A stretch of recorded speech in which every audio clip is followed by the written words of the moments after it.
Hello, everyone, and welcome to another edition of Mormon Stories Podcast. I am your host, John DeLynn. It is January 15th, 2024, and today we are super excited to be covering a really important topic that we've known about for years, but we haven't yet covered.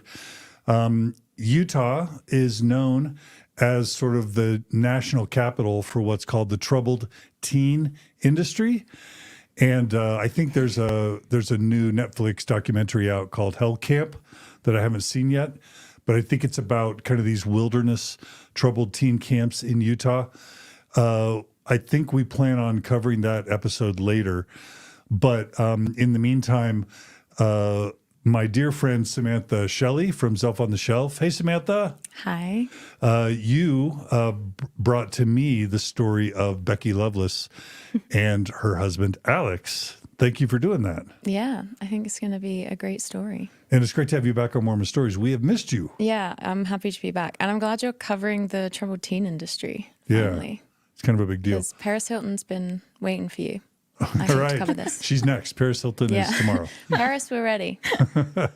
Yeah, Samantha, you are a co-host of Zelf on the Shelf podcast, and you also do kind of life coaching. Is that right? Yeah, mostly faith transitions coaching. Yeah, it's all under the life coaching umbrella. But yeah, we are on YouTube at Zelf on the Shelf. All right. Well, thanks again. It's great to have you. Why hast thou forsaken us? Don't be such a stranger. As I said, John, you've been slaying too hard to have me on recently. Becky is a warrior for many reasons, but one is because she asked that we live stream this. So we are live streaming this story. No going back. We welcome our live audience and we welcome our asynchronous audience. We welcome all audiences, but we will be taking your comments and questions. We appreciate super chats, donations of whatever kind, because that's how we survive these days. So let's just jump into it. I do want to mention that we titled this as kind of as Becca's troubled teen nightmare. The truth is, this is a traditional, epic, Orthodox Mormon faith journey. It involves Julie Rowe. It involves Ammon Bundy. It involves kind of prepperism and, neo-fundamentalist Mormonism.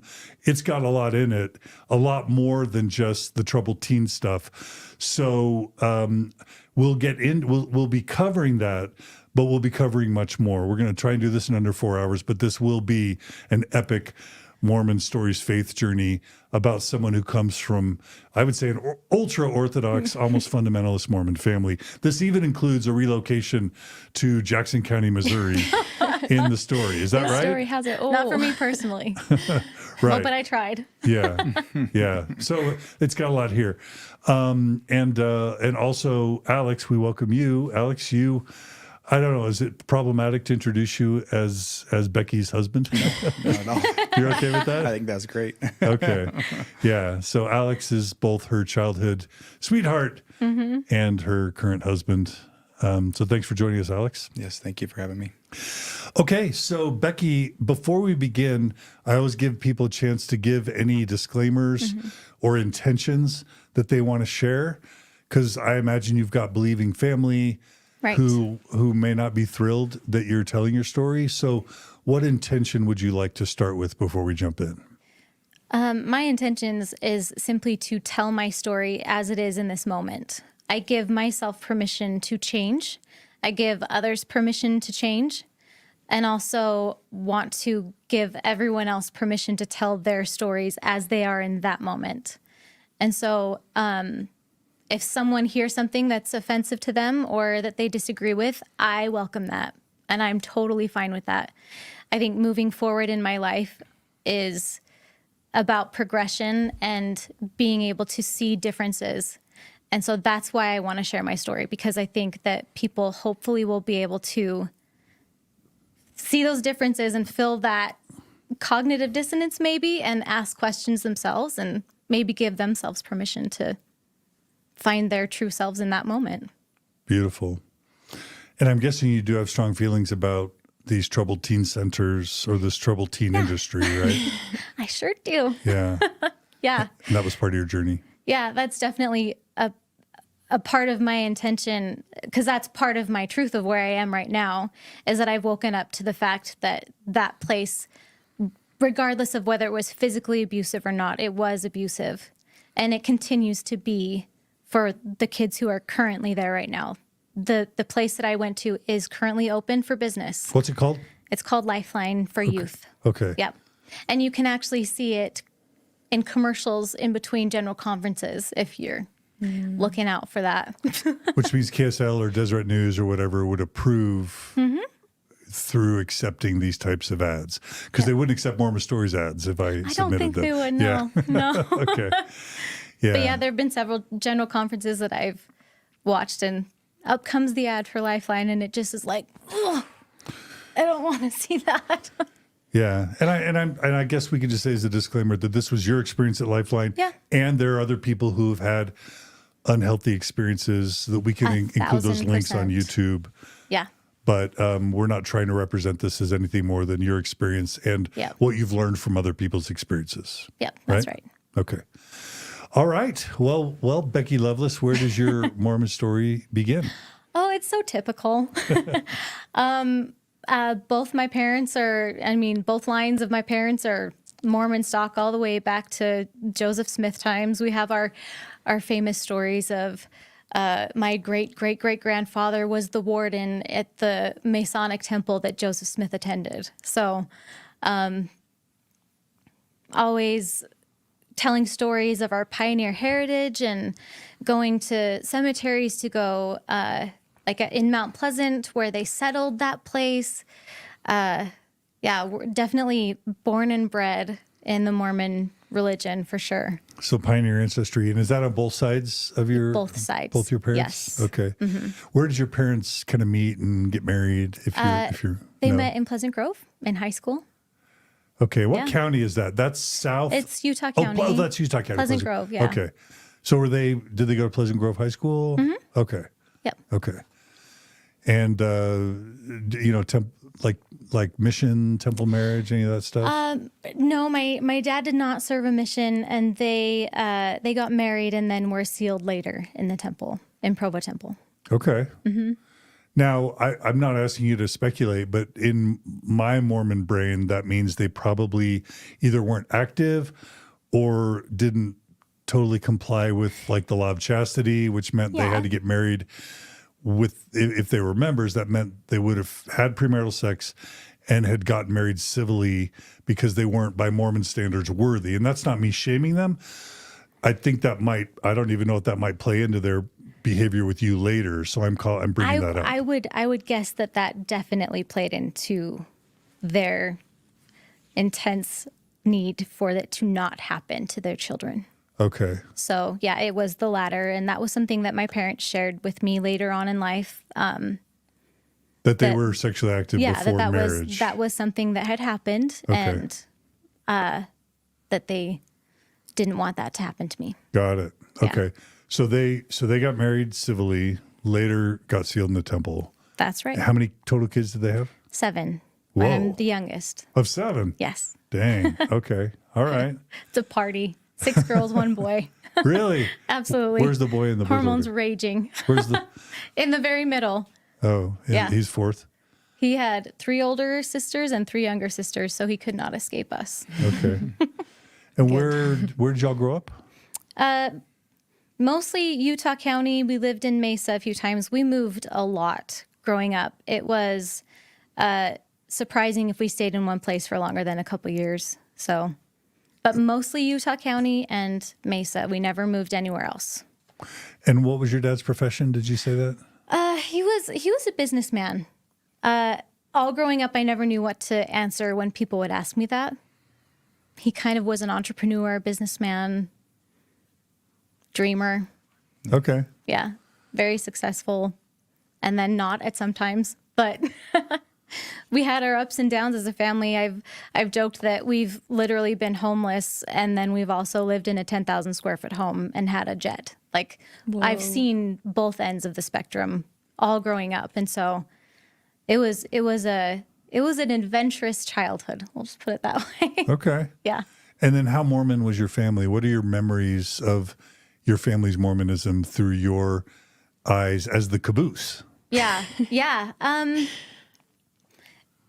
It was our identity. I'll start with that. That was who we were as a family. We definitely did the no caffeine, no rated R movies, no dating before 16, no hanging out with members of the opposite sex until you were 14, no swearing, obviously no coffee, no tea, no alcohol, no drugs, church every Sunday. If we went on vacation and it happened to be over a Sunday, we would go to church. If it was in Barbados, like it didn't matter. The For Strength of Youth pamphlet was something that we definitely adhered to. So, Which parts were the most stick out in your mind? dating. That was Yeah. a big one. That was one that was often left on my pillow with it like opened up to the specific like dating page. And what did the pamphlet say? The part that was most important, I think, was that there was no serious dating until you were ready for marriage. And so that was, so at 16, you weren't even allowed to go on a single date. We still had to group date when we were 16. That was kind of our family rule.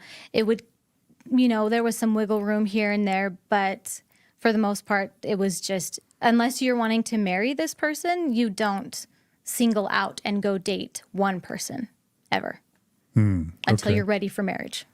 Okay. And how did that work with your older siblings? Were there siblings were they all super obedient? Were there some that didn't obey?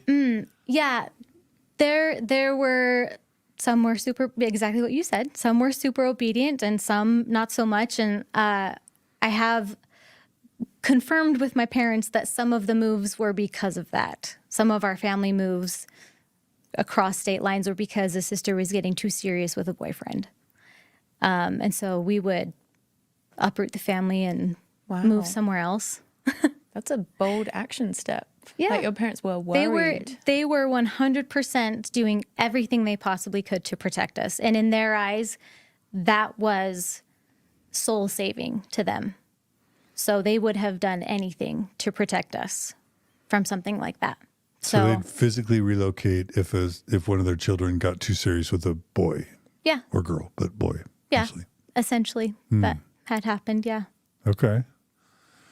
I have to ask this, like there's no family's perfect, so there's always going to be challenges in a family, but there's these super Mormon families that generally are like really happy and functional. And then there's like Mormon families that appear perfect, but they're super toxic and dysfunctional behind the scenes. Do you have a way to place your family along that spectrum without, I guess, throwing your parents or family under the bus? I will say I had a wonderful, wonderful childhood.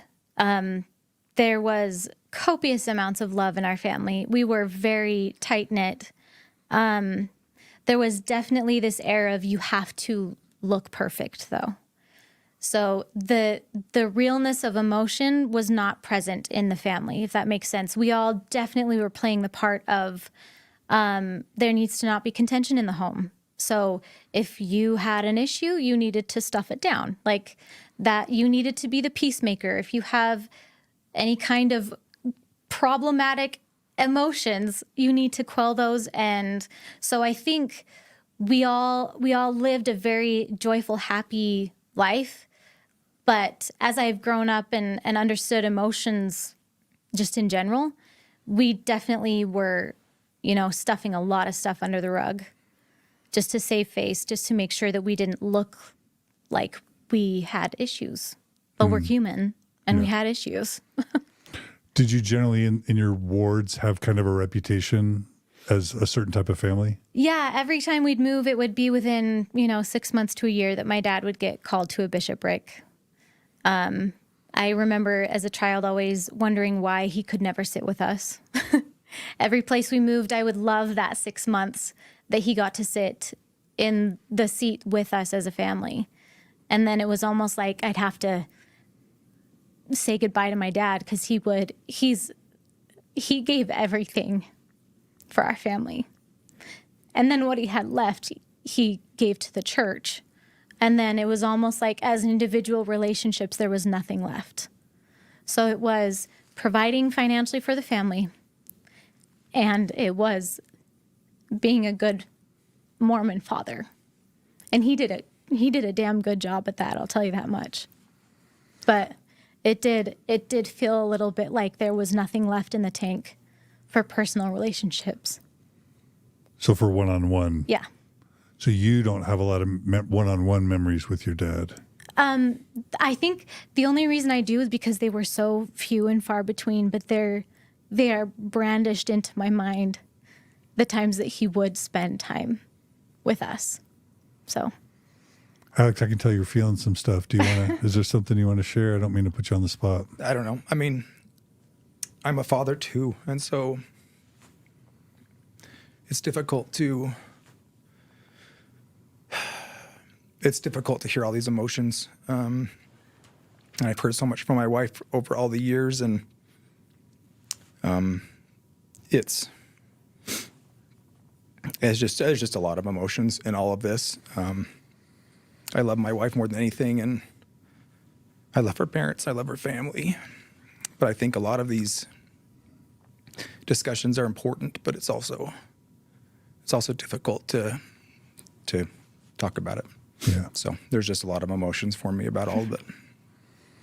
Well, thanks for being here. Thanks for your perspective. Yeah. All right. So I think I get a sense. So your childhood memories, is there anything else you want to share about your childhood memories, or do we get into the teen years? I think one of the things that will help express me, I guess, throughout this whole story is that I very much fell in the camp of I needed to be perfect. I needed to, it was my desire to have people notice me for having that special spirit about me. I would hear that phrase and I would hope so badly that like I would maybe get called to like a young women's presidency, or I would like just that I would be noticed, that I would be able to be good enough to have that phrase said about me. So a lot of perfectionism as a child and needing to make sure that I was doing all the right things. Yeah. Mm-hmm. Was that also hard having so many sisters? I just imagine there would be a lot of comparison you would naturally do. There was some of that. For the most part, we all really just loved each other.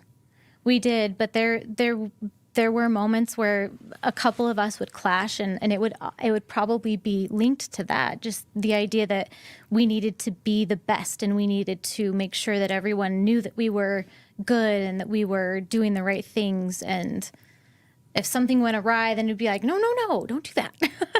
So, yeah. Which I think comes from that parenting style from, I guess it's called that boomer age, but just that parenting style of push emotions down.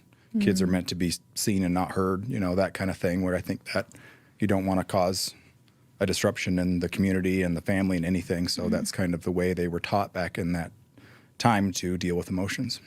You mentioned in your outline, speaking of your sisters, that one of your sisters was sent to LifeLine before you. Yeah, she was. Is there anything you're comfortable sharing about that? I'll tell you my perspective of it because it is her story, and that's something that if she wants to ever share with anyone, she's welcome to. But it was when I was about, I think it was eight or nine, and we did one of our famous random moves from a home that I absolutely loved. It was Provo Canyon. I don't know if you've ever heard of Springdale, but it was this beautiful up in the mountains, had a pond and trails we could go onto. We loved this home. Our whole family loved this home. And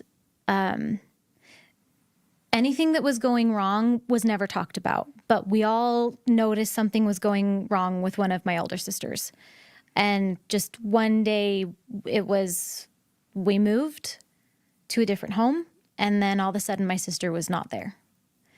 And obviously as an 8-year-old, I'm like, where's my sister? The next thing I knew, we were trekking up to Salt Lake to go to something called Open Meeting, where it's this big room and all of these families are on one side, and you've got all the other troubled teens on this side. And the only thing I could do was stand up with a microphone. And I'm still so confused. I'm not sure what's going on. And all I could say was, I love you. And she was able to say, I love you back. That was all we were allowed to say to each other. And it was just in this big room of people. And for a long time, I didn't know why she was there because we just didn't talk about that stuff. So your parents didn't sit all the siblings down and say, No. Susie had to go away to get help. To my memory, no. I really do remember kind of waking up and kind of like, she's not at the breakfast table. Like, where is she? And then having them expressed, I think what they said is she's somewhere getting help. And we're going to go and we're going to meet with her once a week. And so we did that for quite a while. She was there for almost a year. A year. Yeah. Now, given that these camps and centers are so prevalent in Utah, can you give our audience a sense, not necessarily your sister or you, but just generally, when a Mormon family sends their teen to one of these centers, what is it usually about? A lot of it can be anything from experimenting with drugs. It can be being sexually active. It can be simply getting into too many fights at school. Anything that kind of rocks the boat and the parents feel like they can't get a handle on their kids, they send them there. And What about masturbation, for sure. porn? Yeah. Okay. Absolutely. So just masturbation or porn can... Absolutely. Okay. Yep. Okay. They would call that sexually acting out. Okay. That was a phrase that was used that was all encompassing of anything like that. Why did you guys have to move if your sister was in that place for a year? What was the benefit? I think there were relationships that she had as well that my parents were trying to possibly disconnect from. Again, nothing was really talked about. But from what I gathered, there was something going on. I know that the people who my sister was involved with lived nearby. Okay. So I think they needed, and we just moved. We moved from Provo Canyon, maybe 15 minutes away, up just right above Timpview High School. So only 15 minutes away, but I think my parents felt like they needed a fresh start or something, or just to get out of that situation. I find that so interesting because if she's gone for a year, by the time she gets back, 15 minutes doesn't seem like it would make that much of a difference one way or the other. Yeah. Also, did you all have to change schools? We technically did, but it was actually my parents put us in private schools a lot. But I think in that time we were actually attending a public school, and then we ended up going back to the private school. So it didn't, boundaries didn't matter. Okay. But yeah. Cool. Just from your sister's standpoint, I'm just trying to imagine my high school. I loved my high school years. I'm trying to imagine having all my friends, being in basketball, being in student council, really into my grades. Dating Renee Zellweger. Dating Renee Zellweger. Just throw that one in there. And then just all of a sudden, my parents yank me out of all of that and stick me somewhere for a year. All my friends are like, where's John? You know what I mean? How disruptive that would be for me and how odd that might be for all my peers. Yeah, that is the typical story of someone who gets sent to LifeLine. It is not by choice at all, with no consent.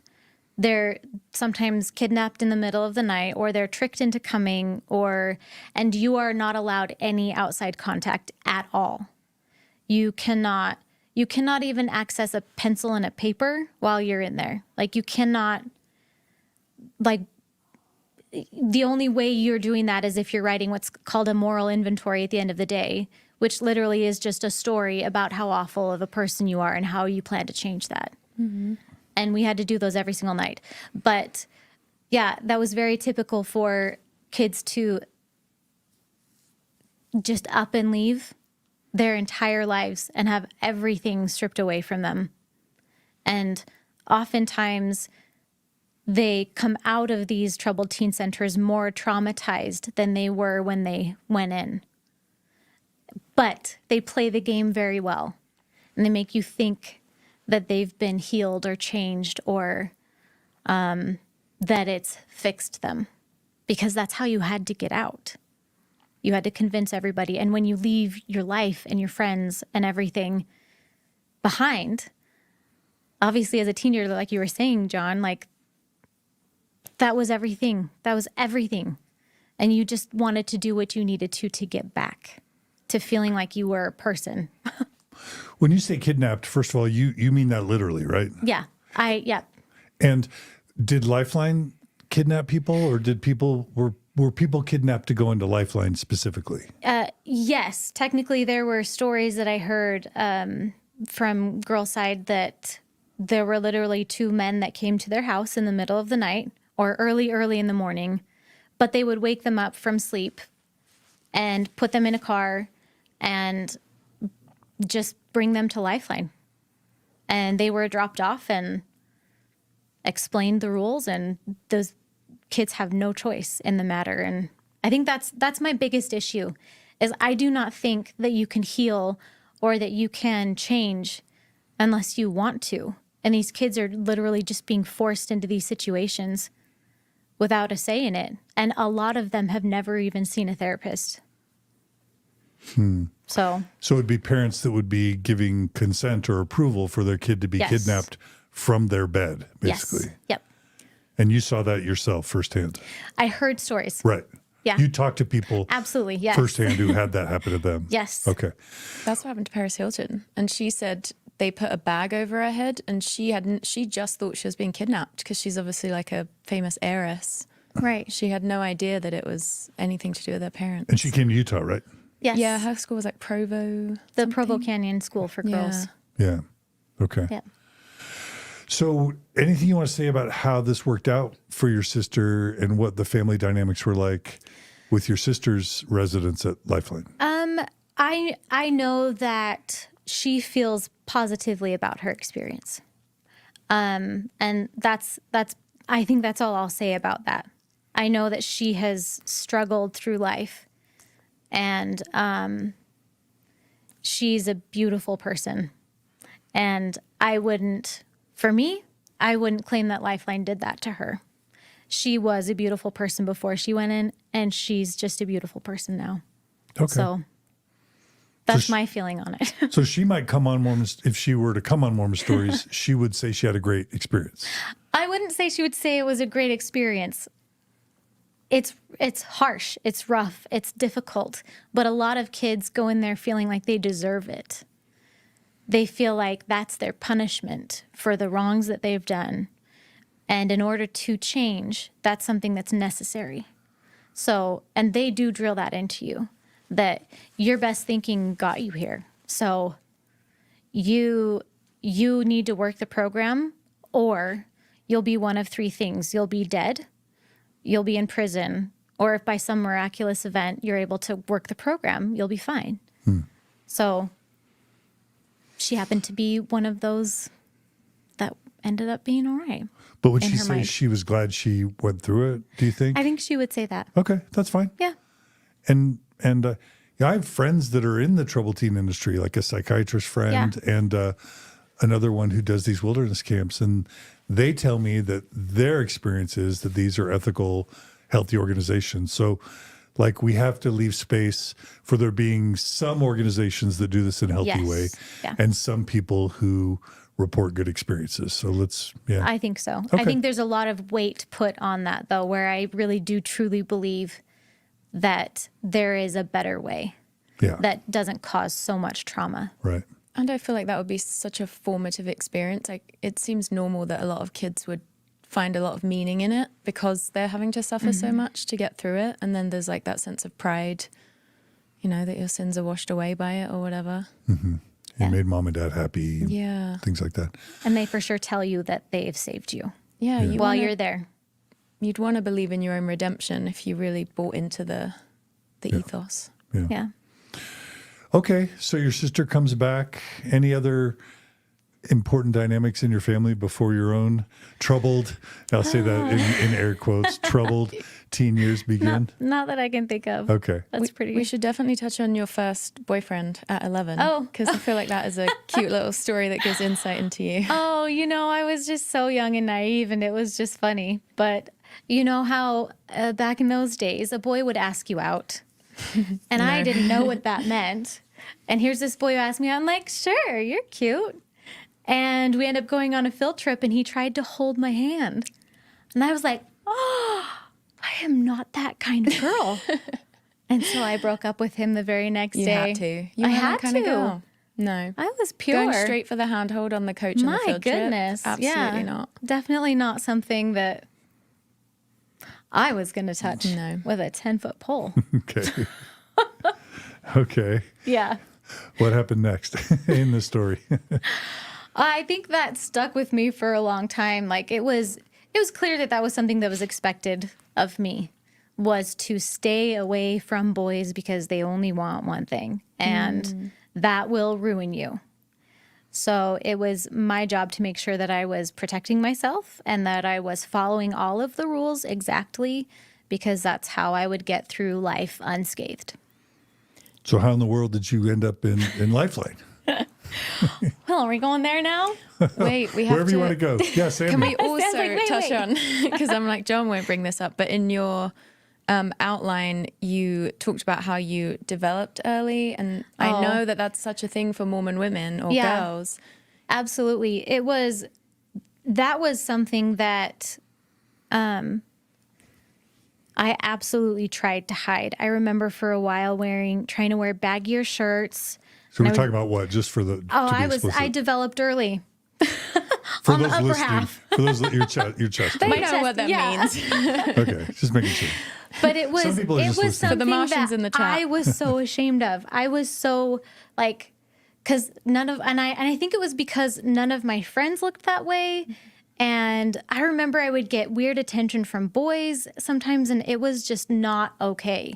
And so I would do everything I could to just hide myself, and I literally would walk around with my shoulders hunched on purpose, because that was not an okay thing to draw attention to at all. And I was just being in my own body at 11-year-old me, trying to hide something that's just natural.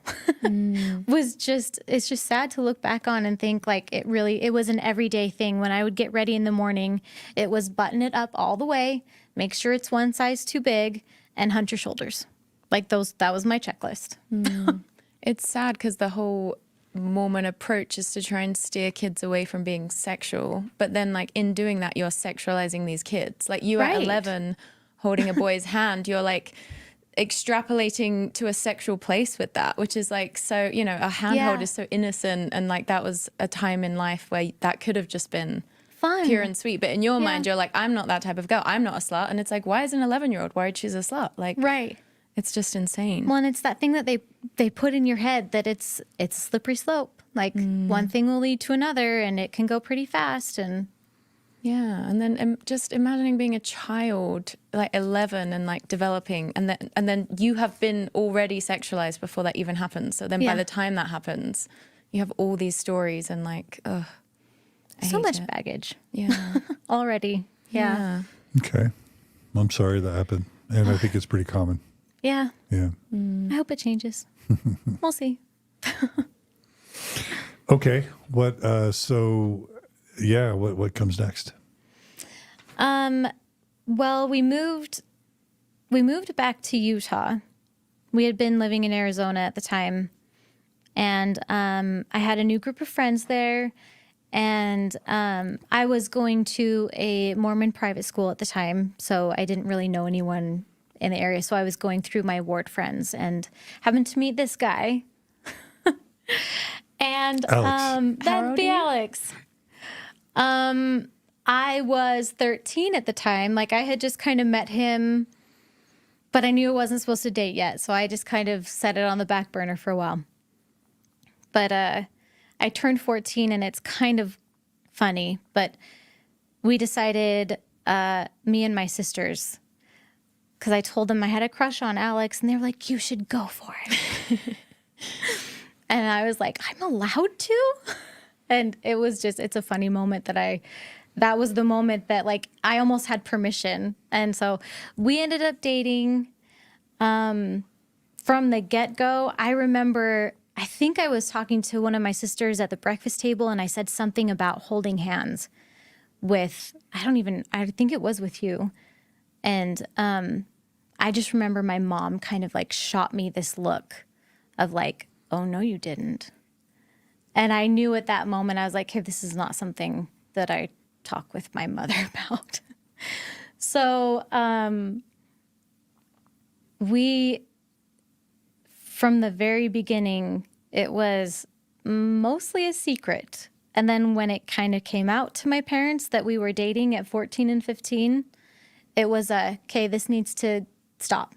Like, it started for a while that it was okay because it was kind of a first thing for her.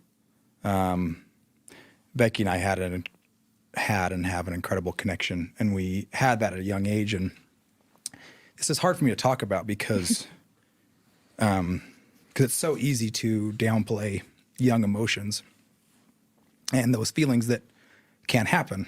I was the kind of kid that I wasn't interested in dating and kissing a bunch of girls. That was never really my goal.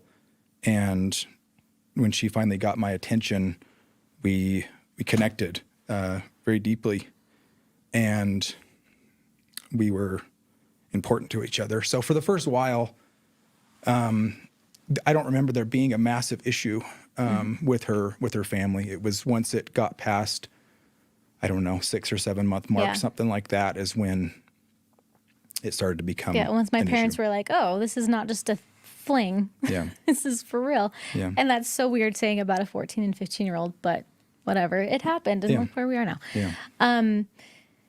But I was sitting there thinking, I'm doing so good because I made him wait 1 year and 3 months to even kiss me. Like, I was like, I'm going to do this the right way. I'm going to make sure that we're good and we're pure and we're clean and we get married in the temple. I'll send him on his mission. Like, I'm going to do all the things. Well, and we were both okay with that. Yeah. I mean, we honestly, that's what's tough about the story is we love being with each other. And like she said, for 1 year and 3 months, we didn't even kiss, which is funny. It's funny talking about this stuff. But we just like being with each other. And when the problems arose was when we were all of a sudden restricted to be with each other, to see with each other. And that's when we started sneaking around. That's when you parked the car. Yeah, because my, like I said, and I hope everyone understands that this is not a dig on my parents. They were doing what they thought was, let me say, the best thing for us. That's why it's one reason I'm so emotional is we have kids. I have a beautiful 13-year-old daughter, and I would do anything for her to protect her emotionally, physically, anything. And I've told her parents this, that I completely understand their emotions and all of it. I mean, Becky and I were young and we were dumb and we were obsessive over each other. That's a reality. It's not something I'm really ashamed of. And so if they saw our relationship and me as a threat, then I understand that. And so that's why, again, why this can be so emotional for me. But I think the tragedy lies within the fact that for my parents, it was sexual sin is a sin next to murder. Yes. And to have that weight on their shoulders, to feel like they were put in charge of protecting me from that type of sin. Like I said, they would do anything. And if that didn't exist in their headspace, I wonder what life would be like. I mean, right. And for lots of people. Yeah. Yeah. I mean, and I've talked to multiple people about the church believing that, and I'm well aware that many members don't believe that, wouldn't go to these lengths to stop their child from committing a sexual sin. But a lot of people just don't believe that has been taught in the church, and it has. Do y'all want to, just for the Never Mormons out there, Do you have memories of being taught that doctrine? And if so, can you just share a little bit about Yes. your memories around that? I definitely had the chewed gum talk. Explain that. That was, we would have a leader come in and they would stick a piece of gum in their mouth, and then they'd have someone come up and ask for a piece of gum, and they would offer the one that was not chewed, and then they would take the one out of their mouth that was chewed and say, which one would you pick? And the unchewed piece of gum was someone who had never had sex before marriage, and the chewed piece of gum was someone who had. And that may work for some people that, let's say, never commit a sexual sin. Yeah, but what for does that, me, who what was does sitting that there do to like, the people oh that my do? gosh. I'm a chewed piece of gum. No one's going to want me. Even though like a year and 3 months of just like wholesome young connection. Yeah. It's like really sad that there was any heaviness added to that. Like it's like developmentally appropriate to be obsessive, and it's like sad knowing that, I mean, I guess there's a happy ending, but you know what I mean? Yeah. It's like, it sounds so wholesome. I still have, I don't want to say anger, but I have Yeah. frustration about that Yeah. because to start out, it was so wonderful.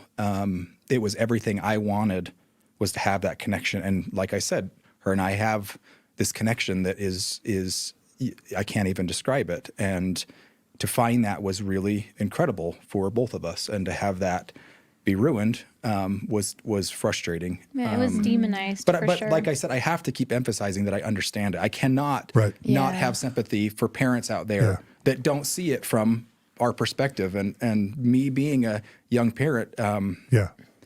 I completely understand Sure. it. Well, like Oh, go ahead. but just what you said about like it's a systemic issue, you know, it's like Yeah. the belief was installed in them. And also you could imagine if they had to wait to go to the temple, I imagine that was quite traumatizing, just Absolutely it was. speculating. Yeah. So they are coming from this place of like obviously wanting to do right by you. Yep. But it's just really sad that the culture would demonize such an innocent, Yeah, I agree. and yeah, I think there are just rare, it's not that common for like for people to like have a connection that really does feel like a soulmate connection, and it really seems like you guys did have that. Yeah. And saw that in each other so soon. yeah. And it's like that's something that should just be so special. And it was, and we have great memories of Yeah. that. And I Yeah. don't know if it's important or not, but like going back to put some perspective on this, my child, Becky and I are complete opposites, like almost in every way. The way we were raised was completely different. I was raised in the church as well, but the emphasis wasn't there. I was going to say, were your parents more relaxed about this? Very much so. Yeah. Oh, yeah. I think they understood more that I think, their beginnings were similar to her parents' beginnings, and that they dated really young and had my sister really, really young. And, but I think they understood maybe more that there's not a whole lot you can do to control young hormonal teenagers.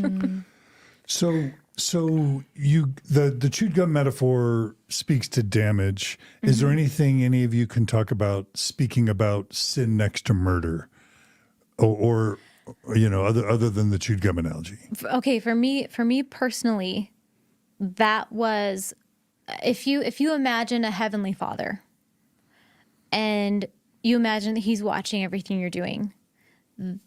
Sexual sin to me was the most embarrassing, the most disappointing thing you could do in the eyes of your Heavenly Father. So for me, that was the weight that it held, was that I can't even fathom wanting to kill somebody. So putting sexual sin just right underneath that, and having this confused, like, but I really like this guy, and like, I'm having feelings about this guy, and that's supposed to be like me having feelings about murder. Like having to conflate the two in any way, shape, or form was just so odd to me, but I did it.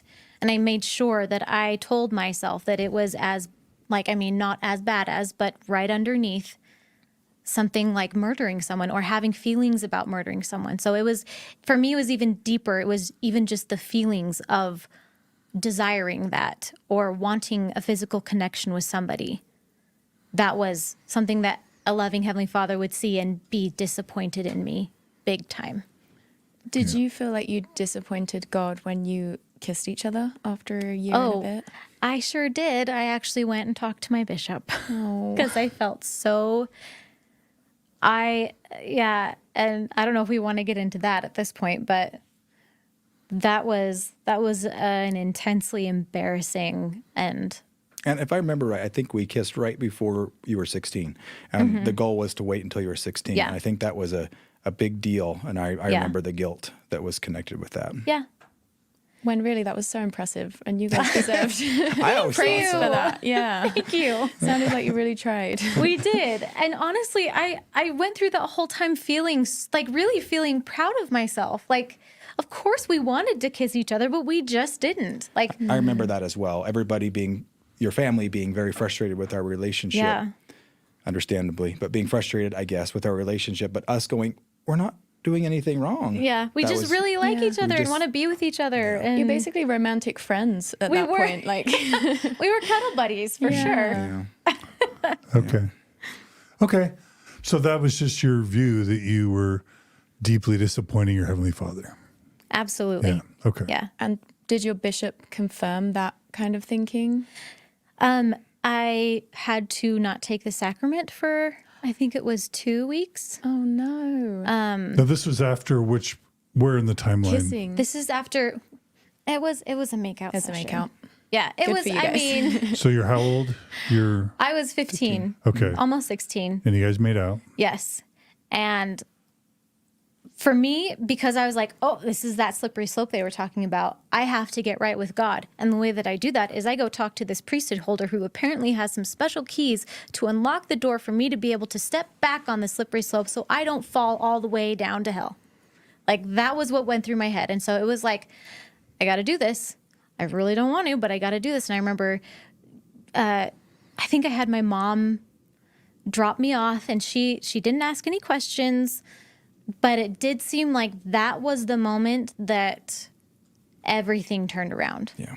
Like, they got really intense about us ever being together. How we were together, making sure we were with people, making sure there was a pillow in between us. Yeah, we had a rule that if we were sitting down, there had to be a whole pillow between us. But he wasn't even allowed at the house. Like, at one point, I wasn't allowed at his house. We had, my parents had... Well, you weren't allowed by your parents at my house. Right. Not by my yeah, parents. Yes, to be clear, my parents had some very strict rules after the bishop's interview that I went to. Did you two go to school together? I was at Mormon private school, so he I was was at and you Timfu. I was at a public school, Okay. yeah. She did seminary, so we would meet at the end of school at Timfu. So Yep.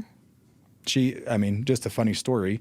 When I was baptized, there's a picture I have of Oh, I forgot this. me. Her dad was in the bishopric at our ward when she lived in Springdale, and I lived in the ward.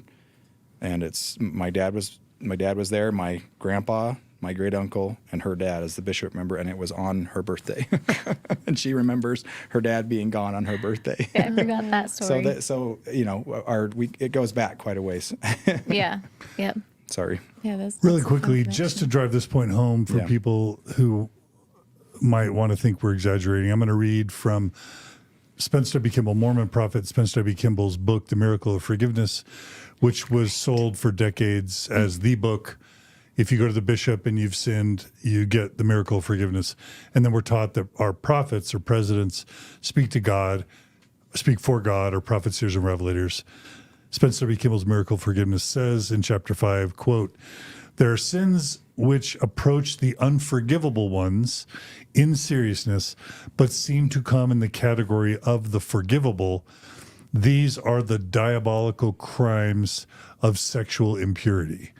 So that's, again, the Mormon prophet.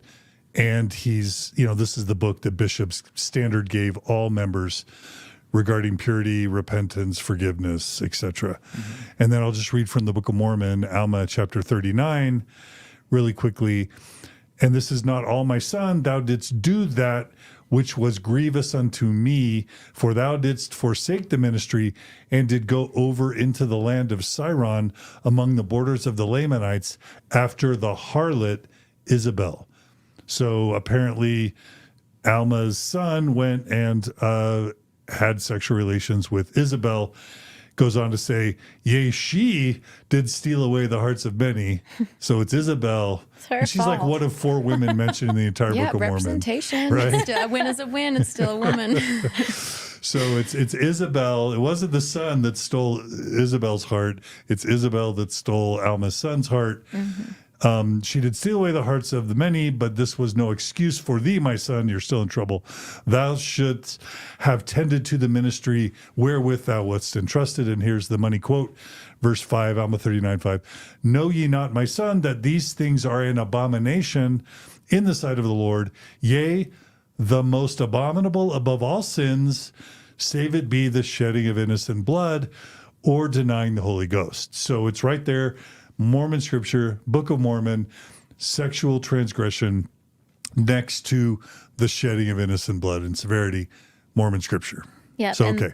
That's absolutely what I was taught, and I knew that. There was no question in my mind. That wasn't a fuzzy gray line for me. That was absolute truth. And that's what drives your parents. That's what drives these troubled teen centers. Yep.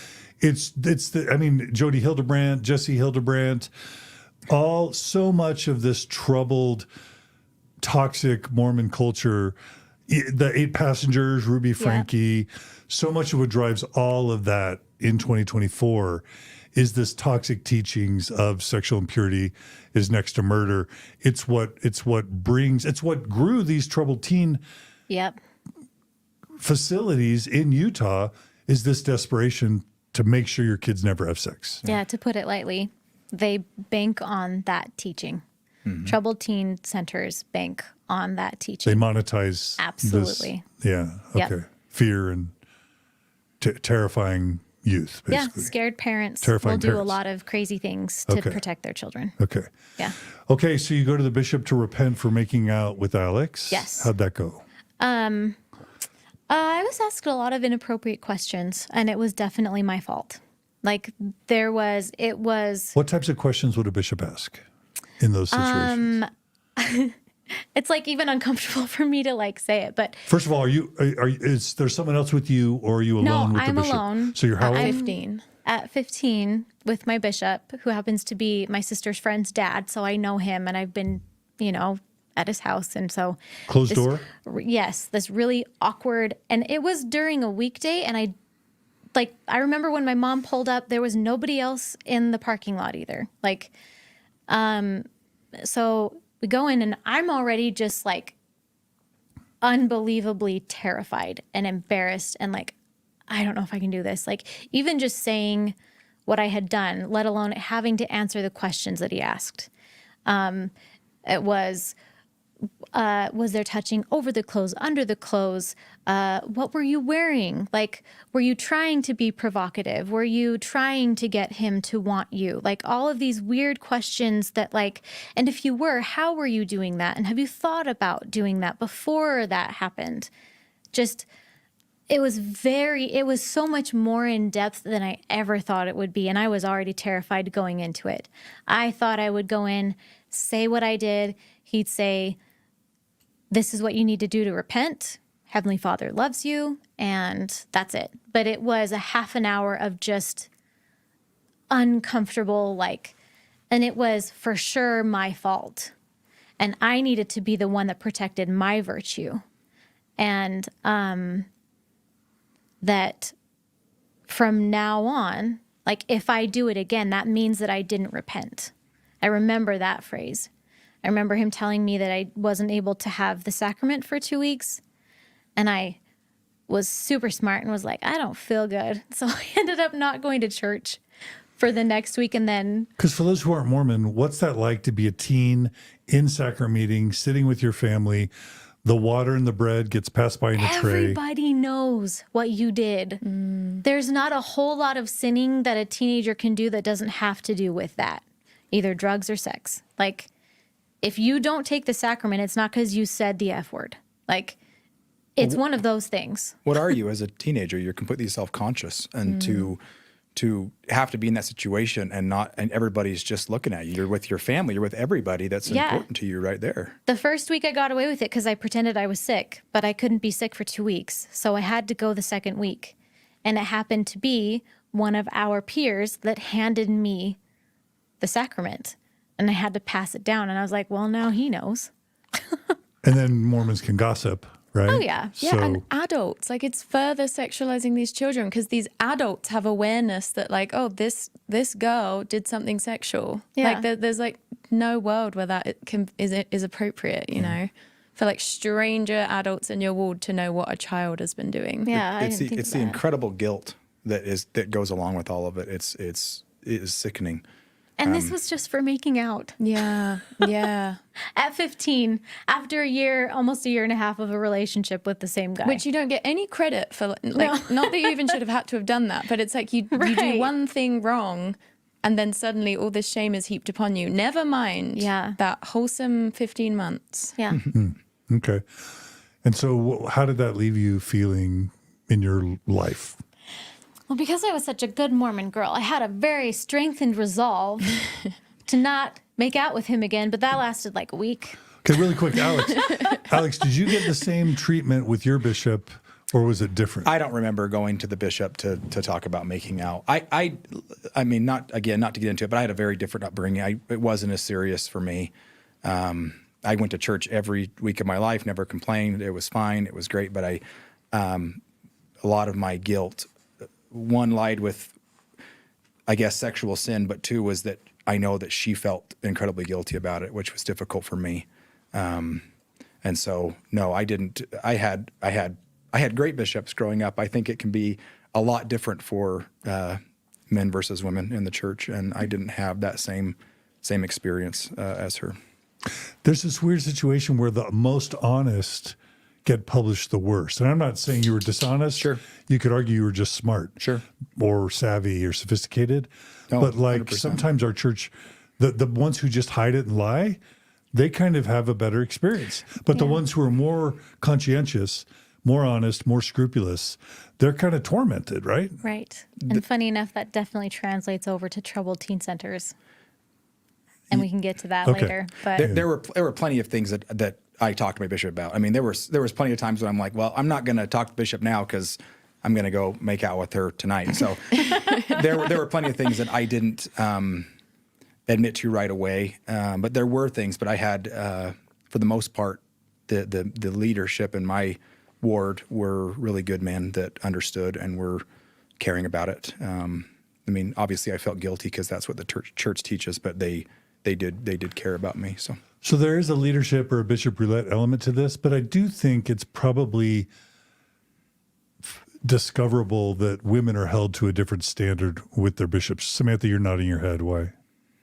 I think there's like just so many different factors that go into it, but even just the way that girls as young as 15 have been sexualized by adult men in Mormonism. I mean, the founder and all the subsequent leaders for ages, like literally married girls that age. So there's already like that precedent for them to be like viewing you sexually, not to like put anything on your bishop that I don't know about. I'm not like implying anything, but just even the fact that you were like developed, which is that you're inherently seen as more of a slutty woman in Mormonism. I feel like just for having a big chest a lot of the time, like a lot of my BYU Idaho friends would say that they just felt like inherently like more sexual just because they had big boobs. we had to protect ourselves more. Yeah, like for some reason there's a different standard. So there's just like all these things playing into it. And again, it's a child like talking to a grown man. And just as a note, that was something that was really difficult for me when our kids were starting to get to the age of going and talking to the bishop over sins. All of a sudden that hit me. It never was a problem with me before. Thinking about that, I never thought of it as a problem as a kid going, oh, it's one-on-one. And I never had any issues with my bishops, but knowing that it just, all of a sudden it was like, whoa, that doesn't seem right. Yeah. It doesn't seem okay. And bishop roulette is such a thing, but even the questions that you said that you were asked, I'm like, the fact that a grown man would feel entitled to ask a child those questions about their sexual experience shows how much like a child's sexuality has already been like given over to this organization and to these men in power before they're even like old enough to understand it. Yeah. I've also heard like of BYU athletes where the girl who has sex with the male BYU athlete gets kicked out of BYU, but the male athlete doesn't get kicked out of BYU, or a situation of adultery where two married two married people have sex with each other, the woman gets excommunicated, but the man doesn't. So I have heard of a disparity of justice, and so I don't know if that applies in your case, but Yeah. But I don't anyway. know. I don't think we really compared a whole lot Yeah. our experiences that way. I think they were just so different, and I don't remember. I know for sure I put it on myself. Yeah. I know That's- that was it was my job to keep us Yeah. sexually pure. And if we messed up, it was my fault. Yeah. So Okay. All not, right. not from him. Like he didn't tell me that. Right. No, we were young, so Yeah. I wanted to respect that, but we were young and we were very attracted to each other, and that's a reality. Of I mean, course. I'm not talking about something that's not Yeah. not known. It's just what it is, and that was very difficult. And then then you have the guilt. Yeah. Okay. So you said a week later, y'all were kissing again. So, Yeah. Okay. Yeah. So let's keep going with the story. So at that time was when I believe that was when we started talking about me graduating early from high school and going off to college. That was when that first kind of got brought up. At By your that time, parents or? yeah. At that time, just a little funny side story. I was very much into musical theater and singing, and there was a play at Timpview that I wrangled him into doing with me so we could spend time together, because at that time it had been explicitly said we were not allowed to see each other at all. So I came up with this idea of like, well, if we're in a play together, like we have to be able to see each other. We have to go to practice. So we ended up being in the play together. I believe it was my mother that came and she was just checking in on me. And I was apparently sitting on his lap. And that was Most likely. huge no-no. So she contacted the director and had the director kick me out of the play. So it was very serious. Like it was in every aspect of my life. Just the fingers of keeping me sexually pure were everywhere. And even in situations like that where, I was just at a play practice and I happened to be sitting on his lap, and that was a step too far. So I got kicked out. And then it was pretty soon after that to this day, I still don't even know how this happened, but I had no plans to graduate early. But then all of a sudden, the principal was talking to me about it and was like, do you want to just go to college now? Like, there's this really great college back in Virginia, and my parents were talking to me about it. I'm like, yeah, I'd love to graduate early. I couldn't grow up fast enough. As a child, I wanted to be a grown up so bad. So this idea of going to college was awesome. But then it was in Virginia, and I was like, oh, that means I'm leaving this guy, which I don't really like. But it was definitely pushed on me, and I graduated at 15 and went off to college. Wow. In Virginia with my sister and my brother and my aunt and uncle. They were part of the faculty of that college. Is this that Southern Virginia University, the very one. Okay. And this is like some Mormons set that up as like a BYU of the East. Absolutely. But it wasn't acquired by the church, but it operates as They like follow Mormon standards. Yeah.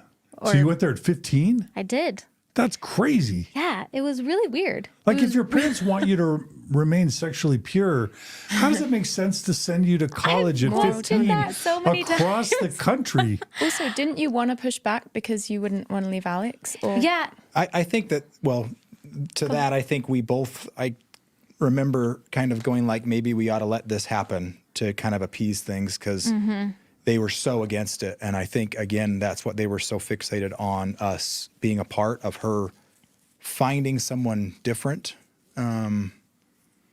or dating other people besides just me.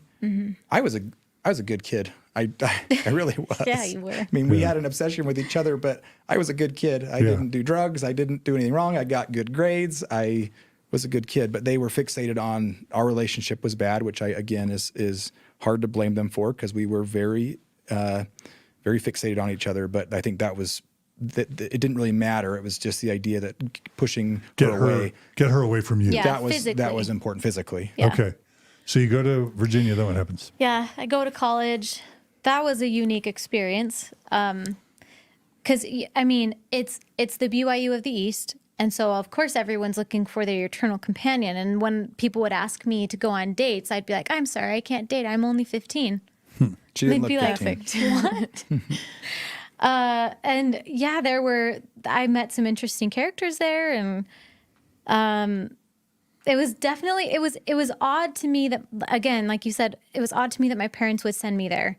Because those were people who were interested in getting married. And if they were trying to keep me young and pure and whatever, why would they stick me into a place where everyone's looking for their eternal companion that they want to marry? And in that space where that's in their mind too, like they're ready for that next step in life. And I had situations that were uncomfortable for me. Just, I loved the school there. I love learning. I loved going to college. I loved that aspect of it. But the whole social aspect was just weird. Yeah, because Mormon missionaries, if they do it right, like I did it, you're a virgin, Yeah. you leave at 18 or 19 on your mission, you serve 2 years. By the time you're 20, 21, have never had sex, and you're told by your mission president, your number 1 goal, number 1, 2, 3, and 4 goals are to get married immediately. Yes. As soon as possible. Yep. And you also want to have sex. Yeah. And so there are all these kind of thirsty, hungry male Mormon missionaries on the prowl trying to find their eternal companion with a 15-year-old girl. There were. You know? But I almost, Right. don't you feel like as a Mormon girl, I mean, it's not necessarily terrible if you marry a return missionary and you're like 16, 17, 18, I don't know, versus like if you would have stopped him going on a mission, Right. that would have been like scandal. That kind of shows up later in the story. Okay. But So what happens at Virginia? so I was only there for 1 semester. I really enjoyed my time there, minus the social aspect. I ended up going to EFY at SVU right after my first semester of college, which was weird. That's like a high school summer youth camp, especially Yes. for youth, Yes. to indoctrinate Mormon youth, basically. Right. Yeah. Right. And I remember specifically coming home from Virginia, and it almost felt like my parents' first question of me was like, how's your relationship with Alex? And I think they were a bit deflated to hear that we were still fine. Like We talked the whole time she we was talked. there. I got like a phone card. I don't know. You could put like minutes on your card back in the day, and I would sit out on the little balcony outside, and we would talk. And it was. I mean, Didn't stop anything yeah, didn't stop anything. So as far as our emotional Because connection. your connection wasn't just this physical. No. Like, yeah. yeah, you did have it was that. so much deeper than that, and that was what was I think the most difficult thing was that to me doesn't exist in Mormon vernacular. Having a connection between a man and a woman, a male, female, that is something deeper than just sex. It almost feels like that doesn't exist. And I wanted so badly for people to just acknowledge that there was something between us that was deeper and more meaningful.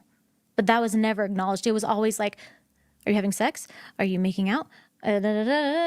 If you're together too much, you're going to end up doing that. So that's not okay. We don't care if you're really happy with this guy and he's your best friend and you just want to be with him and talk to him. And he treats you well. Yeah, Right? absolutely. Yeah. And I mean, I don't know many guys who would sit and date someone for a year and 3 months and not get anything out of it. Yeah. You know? Yeah. Except love. Right. Except soulmate shit. Love exists. Yeah. So they're disappointed y'all are still in a relationship Yeah. after your semester. And then they really, so it wasn't anymore just don't date him. It was we need you to date other people Or you have to go on 2 dates before you can then go before on a you date. can see Alex. That one. So Yeah, I that was, I was just dating people, and I got into a few relationships, and I realized in those relationships, it's like, that's the guy for me. That's who I want. And I remember almost believing her in the sense that when she would get in these relationships, she would, because she was fighting that wanting to please her parents, but also wanting to be with me. But for some reason, it would always come back to we are right for each other. And those other relationships were damaging in a lot of ways. There was a lot of things that I won't go into here, but Yeah. just a lot of situations that never needed to happen. never needed to happen, but they did.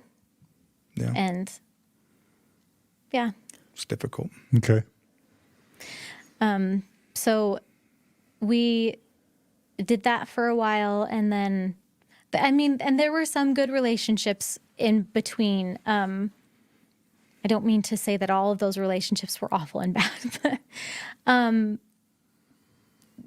just going back on what you were saying, there was a time when I did date a return missionary, and I was 17 at the time, and my parents were totally fine if I wanted to marry him. They were fine with that. And he had even talked to me about, like, here's the plan for us, and what temple would you want to get married in? And started kind of going down that route. And that's when I was like, hold on.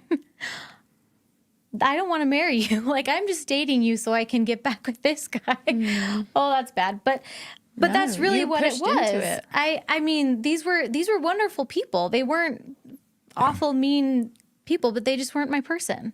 Yeah. But I was forced into these relationships and needing to appease my parents. And But that's understated how much she wanted to. I mean, her parents are such good people. I mean, her mom is an absolute angel. And she's a beautiful singer. She's a pianist. She does all these things. And her whole life, up until me, she's pleased her parents, and she's all these great things. And then this comes along. And so for her to all of a sudden not please her parents, and I am that reason, it's completely understandable that she's in that complete conflict of, if I just get rid of this, then it can go back to the way it was. So, yeah. So tell us how you end up at LifeLine. so by that time, I think I had dated other people, and I realized that this was something more, and I was ready to just be with Alex. She was 17, I was 18. Yeah. And like you said, we were just at that point where, like, we're done with this. Yeah, I was We're in done. college. I had a job. Where'd you go when you came back? UVSC. Okay. UVU, Okay. UVSC. Right. Yeah. So I had completed a year of college. And I really was just, like, ready to kind of move on with my life and move forward. And we were still dating, and we were still sneaking around. And because we couldn't land at anyone's house, because I don't know how, but my parents would call me if I was at a house and he was there. They would call me and say, "Who are you with?" And I would lie, and I'd be like, so-and-so and this other person. They're like, "Is Alex there?" And I'd say, "No." And they'd say, "We know he's there, and you need to come home." Oh.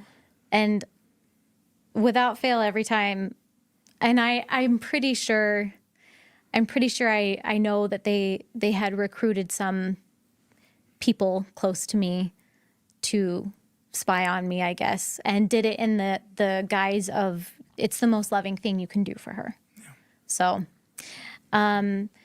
we were in parked cars a lot, and you know where that takes two young people in love. So that also took me down a guilt path like no other. I remember just despising myself. Like, it was my fault. I had let both of us down. And for a while, like, we tried to stop doing that so we could, like, just like, well, that was a mistake. Don't do it again. But that's not the way it went. And it finally got to the point where I was like, hey, we have options 1 and 2 here. We can not physically ever be with each other, or we can get married. Those were the only 2 options in my mind. So, because we could not be having sex and be okay in the eyes of God at 17 and 18. That was, and unmarried. So we decided that we wanted to get married. And this was in April of 2005. And I think if I remember right, it was this point we both decided to let our parents individually know Yeah. that we were sexually active. Yep. Because that was part of the repentance process. I wanted to take us through the repentance process, get married civilly, and then in a year from that point, when we were pure enough for God to accept us into his holy temple, then we could go and get sealed in the temple. So that was kind of my plan. And I had no idea it was going to go down the way it went down. Her parents were very, very, they didn't accept it very well. No. We went to my house to let my parents know. I walked in first and let my parents know. Becky was outside in the car crying. And it's funny that it could be this emotional this far down the road. And my dad came out, picked Becky up out of the car, and carried her in the house and let her know it was going to be okay. And then a few days later. Yeah. Well, so I had told my parents that we had been having sex, and I told them that we wanted to talk to the bishop and we had a plan. And I was definitely trying to convince them it was going to be okay. I was like, I've got a year of college under my belt. I've got a good job. Like, I know I love him. I know he loves me, and I know this is going to work out. Like, there's no doubt in my mind. And I also understand that we need to get sealed in a temple. Like, I was definitely in that mode of, we want to do this the right way. We've messed up. We want to fix it. And we need your help. And we're going to go talk to the bishop. And we're going to make sure that from this point on, we're doing things the right way. So that was on a Sunday. And I remember the next day, it was just a lot of like uncomfortableness around my family. And so I think that's kind of, we just avoided each other for that day. And then the next day I'd gone out, I think I went out to dinner with you or something. Yeah. And I was like, I think we're good. Like, I think they're going to be okay with this. And he was like, are you sure they're not like planning something? And I'm like, I don't think so. I think we're in the clear. And oh, I forgot to mention the part that he was worried about them planning something. They had told me that they wanted to take me on a little getaway, like a vacation, so we could talk, so we could get things sorted out, and they could really have a chance to figure all of this out. And so they had told me that they had booked a trip to Vegas for us. The perfect place to unravel your soul. Yeah. And I bought it hook, line, and sinker. Did your mind not go back to what happened with your sister? Or were you just like, it'll be different? Not at all. And I think a lot of that was because I wasn't really told why she was there. I didn't, and I knew it was, so I had never done drugs. I'd never copped out of school. I'd never I had really good grades. It was us. It was only us. I was, besides our relationship, I was a very successful young lady. Like, I didn't feel like I was that big of a disappointment to have something that intense happen to me. So I packed my bags, and that night before, he's like, are you sure? And I had never, there was nowhere in my mind that was even a possibility, that they were sending me somewhere or taking me somewhere or whatever. So you packed your bags thinking you were going to Vegas with your parents? Yes. Because they told you that? Yes. So I get in the car that morning, and I remember I hadn't done my makeup yet, so I was kind of just doing my makeup, and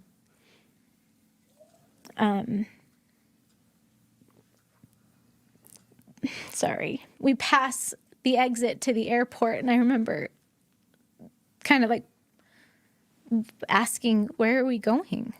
Like, what's happening? Like, where are we going? And I had my two sisters were on either side of me. We were in the back row, and my mom and my dad were in the front row of the car, front seat of the car. And no one said anything.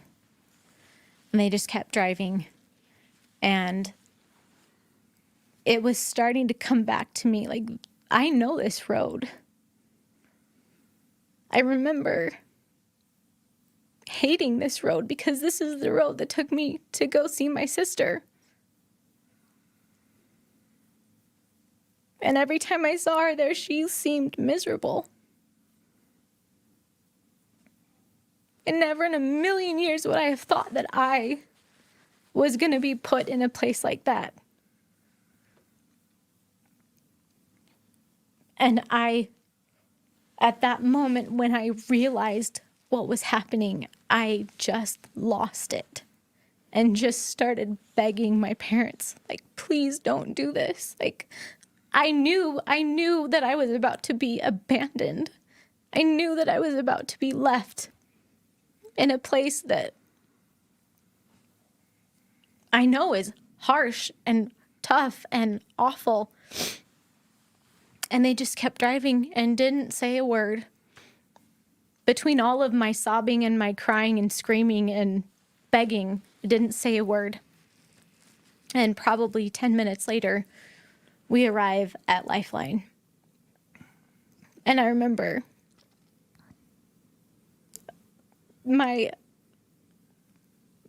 I somehow had gotten my phone and I was trying to call him because I knew the other thing was that he was not going to know where I was. Flip phone. Yeah, it was a flip phone.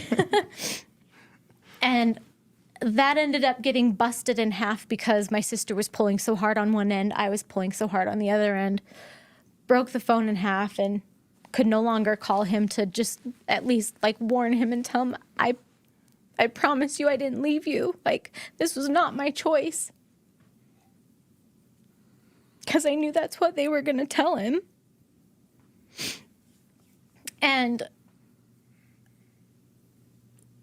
the next thing I know, there are two people. I don't even know if they were girls or boys. I was off in another world of just desperation.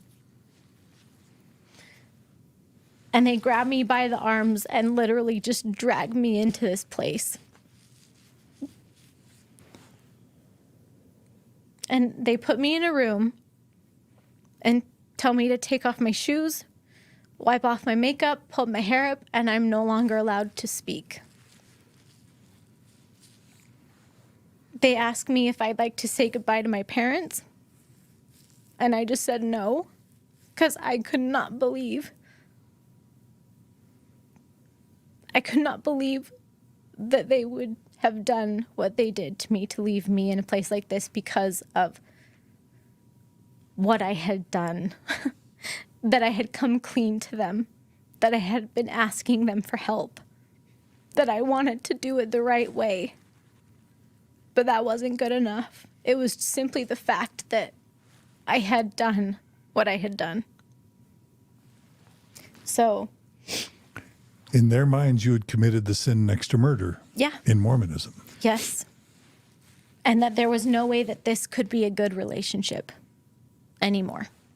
So, yeah,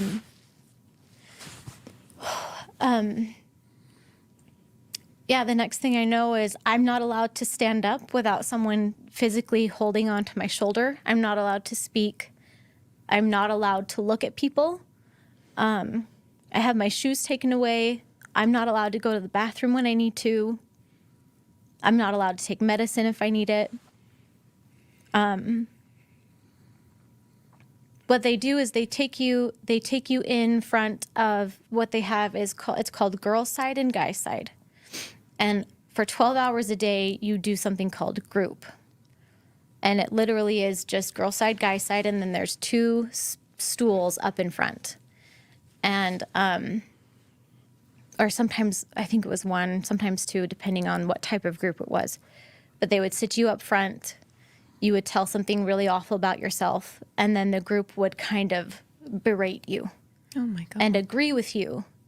And then even pull a little bit more. Well, I think you were thinking this, and I think that's awful, and you should really take a look at this. And it was called feedback. And you're all minors in this group. yeah. And mind you, the staff members are simply people who have just graduated from the program. There were maybe a handful of actual group sessions that were done with an actual clinician therapist. Most of them were led by people who were either on 5th phase, which is the highest phase, or people who had just graduated from the program. So I get brought into this group. This is my first day there. And I remember they brought me in front, said, "This is Becky." And they asked me, "What are my compulsions?" And I was like, "What are my what? Like, what's your drug list?" And I was like, "I don't have one. I've never done drugs before." And they're like, "Oh, well, what are your compulsions? Like, do you lie?" I'm like, Yeah, I've lied." Have you manipulated? And I was like, "I think so."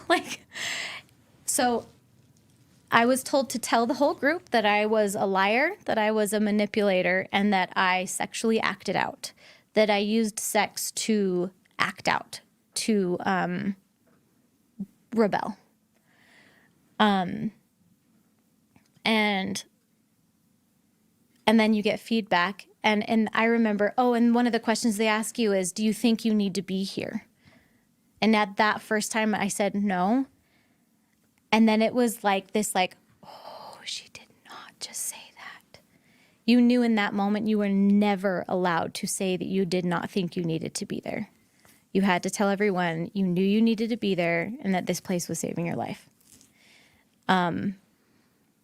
So I finish up that whole group session, and I think still in the back of my mind, I was like, I think my parents might show up. Like, I think they might just take me home. Like, I think maybe they were just trying to scare me.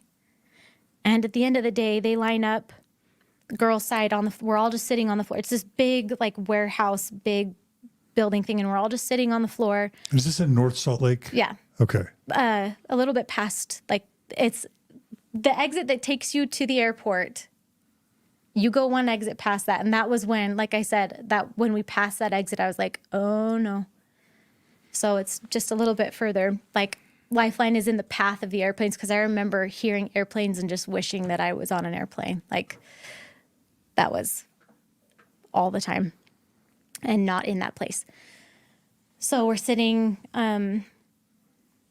facing each other, because it's almost like they really liked to test you, because you're literally not allowed to look at somebody else, and especially not at guy side. Or girls are not supposed to look at guy side, guys are not supposed to look at girl side, and if you do, you get in big trouble.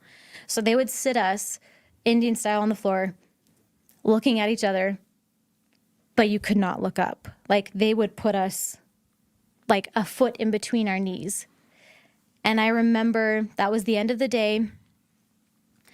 And I will never forget the sound of my blue and gray duffel bag just being brought over my head, and then they just dropped it in front of me. And I was like, oh my gosh, I'm here.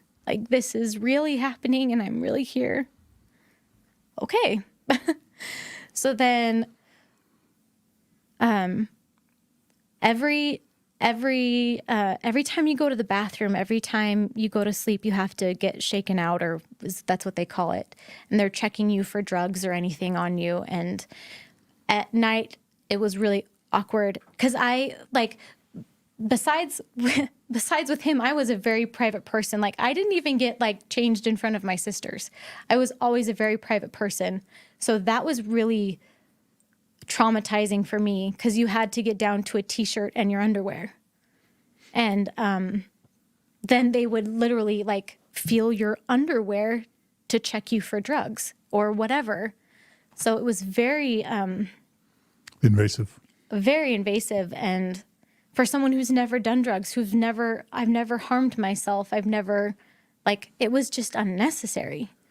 But they treat everyone the same in there, no matter what you've done and what you haven't done. I was going to say that there's no not that any of this is backed by any kind of good research or strategy, Right. but there was no inventory when you came in.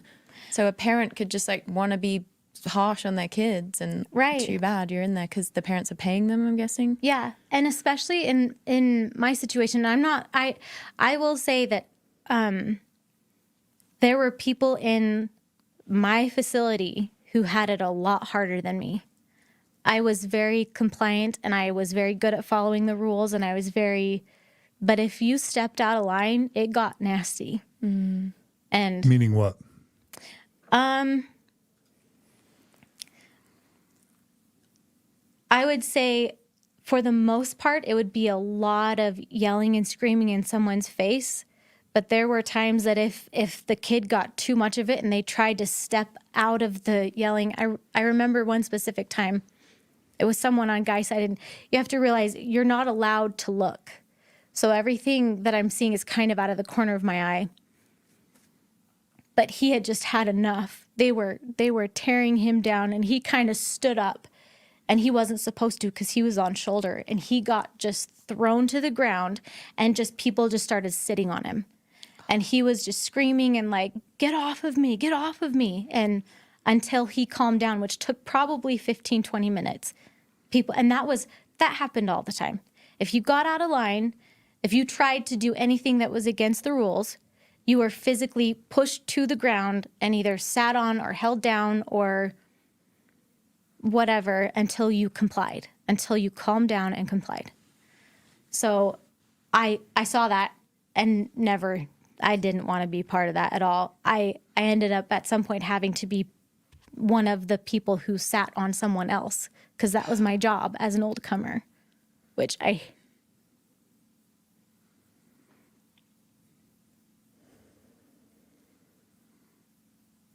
hate that I was convinced that that was what was good for these people. Because they were being treated like crap. And to know that I was part of that, like, that instance where they kind of had just had enough and they finally let out their frustration or their anger, and I was the one that made sure that they calmed down and they got back in line. And I feel like that was just kind of the emphasis of that whole thing was like, don't step out of line. You will get held down, you will get pushed down until you comply. And you'll get set back. Yeah. As well. What does that That's mean? the fear. Set back to. Sorry, go ahead. There are phases in the program, up to 5. What are the phases, if you remember? So first phase, it was like split up into 3 different phases. You could be on, technically 4. You could be on double shoulder if you were really high run risk.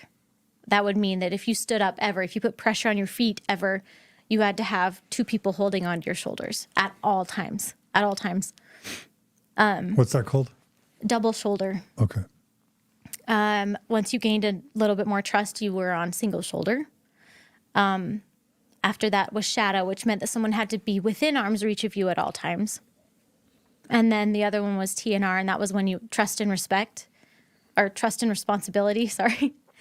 And that was when you were able to get your shoes back. Yeah. Good day.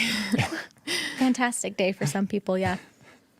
That was all on first phase, and all the time while you were in first phase, you would not be going home to see your parents every night. You would be going to what they called host homes. And there was a very strict schedule you had to follow. You weren't allowed to look at or talk to anybody in the home while you were there. At night, you would sleep in a t-shirt and underwear. You would bring your sheets with you. There was literally just mattresses on the floor. There was nothing in the room. The windows had alarms on them. You were literally locked in at night. And there was alarms on the door. And as a newcomer, like I said, you weren't allowed to speak at all. So if you needed to go to the bathroom at night, too bad. Like, hold it. Sorry. You were locked in, and if you woke up and talked to anybody in the middle of the night, you would get in trouble. And your old comer would go to group the next day and they would confront you. They would hold up their hand like this in group, and whoever had a confrontation would get called on first. So they would confront. Becky woke up in the middle of the night and tried to talk to a newcomer. Even if I was literally just trying to ask her to go to the bathroom, I would get in trouble for that because it could have been seen as me trying to get in cahoots with a newcomer and try and run away. So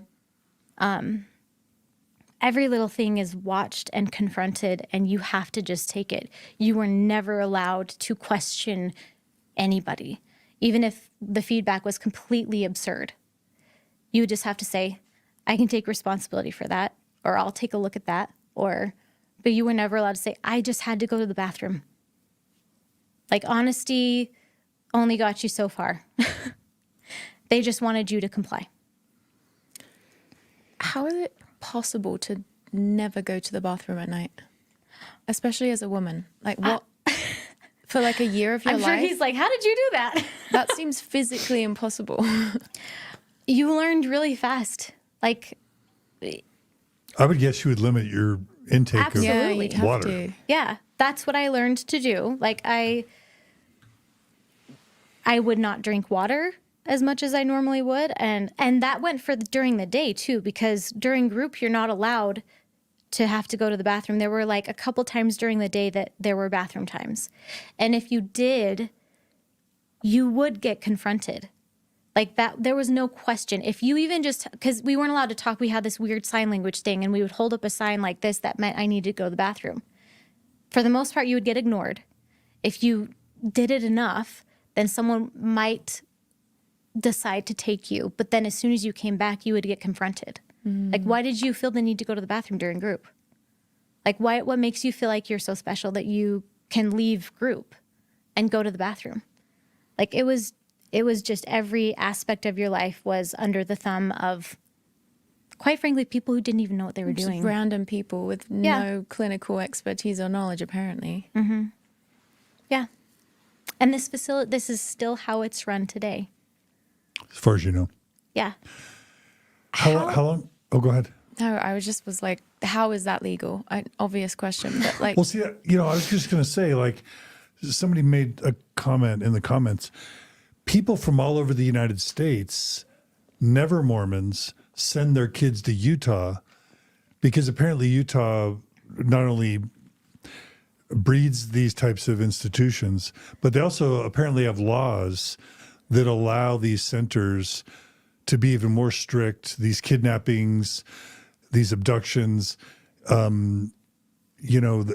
are laws in Utah designed to cater to and strengthen the power of these sorts of institutions. That's why they're everywhere. Right. And that's why Utah's in the news about these sorts of things. Yeah. So it's not just Mormons that are there, but it's Mormons that are running them. Right. Right. And keeping them funded. And then are bishops, as far as you know, are bishops recommending to their ward members, Mormon bishops recommending to their ward member parents to send their kids to these institutions? Yes. That was how my parents found LifeLine. legal church-sanctioned child abuse. That's all. Like you were just Funded, describing, sanctioned and funded, right? You're describing brainwashing techniques, torture. Like there's nothing in that. Like if you torture someone, if you abuse someone enough, like a lot of the time they'll fall in line, especially at a young age when their brains are very can kind of get them into those grooves. But that doesn't say anything about. Oh, it's really blowing my mind. I already knew they were bad, but oof. It's stripping everybody there of fundamental rights. Yeah. Things that you shouldn't have taken It's away. like a Priming Navy them boot for camp kind of abuse. mentality, right? Yeah. And Strip you of our Absolutely. identity and then rebuild you back up. you kind of compare it to jail in a sense, but I don't want to compare it, but it's in a way it's worse in some ways because you're having rights taken away from you that shouldn't be taken away from you to break these kids down. There were kids there who purposefully kids. tried to get out of LifeLine and go to juvenile. They wanted to go to juvie over LifeLine. Why? Do you know why? It was so much better there. It was so much more lax there. Better than juvie. Yeah, Because absolutely. presumably juvie has some degree of Human rights. actual clinicians. You could go to the bathroom. There's probably more strict rules on what people are allowed to do to kids in juvie, but it feels like it was just a complete free for all at these places. Well, and the truth is, there was never. So the day consisted. For the most part, you were in group, and you were being berated, or you were having to berate someone else. for 12 hours a day. Yeah, Just abuse. I think there were a couple hours that kids would do school, but because I'd already graduated, I didn't have to. So I literally laid on a hard carpet floor and read my scriptures because I thought that would get me some brownie points with God. I don't know. Their exercise was maybe a 20-minute Richard Simmons video. Dope. It was awful. Was it literally Richard Simmons? It was sweating to the oldies. Richard Simmons. I am not joking. It's not fun if you're not doing it ironically at a party. No, it was awful. It was awful, but it's hilarious that became my favorite part of the day. Richard Simmons. Absolutely. Yeah. Absolutely. I had some semblance of freedom because I could move and I could be as dumb as music is kind of my thing. But the fact that we were able to like listen to music and like move to the music, that was everything to me. I loved it. How long were you there in total again? I was only there for 5 months. Only? Yeah. Oh no, kids are there for almost 2 years. Yeah. I personally know someone who was there for 22 months.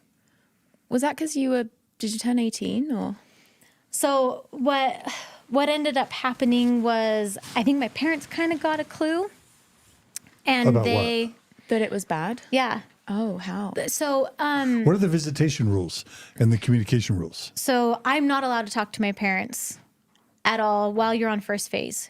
So you could be being abused and you can't tell your parents. 100%. Oh, Yeah, I'm okay. guessing that's the point of like not Yes. even being able to look. Well, and parents, I've spoken with my parents just recently about this because up until probably about a year ago, I still just didn't talk about this. It was not something I touched. It was not something I wanted to make my parents feel bad about, so I just didn't talk about it. But I finally had a conversation with them, and they told me that they were warned by staff members that if I say anything bad about LifeLine, that's totally typical and don't listen. Like they're trying to manipulate their way out of the program. So just be aware that that's going to happen and just know that that is not true. So they'd almost prepare the parents that if anything bad ever did get said, they would be prepared not to believe them. So I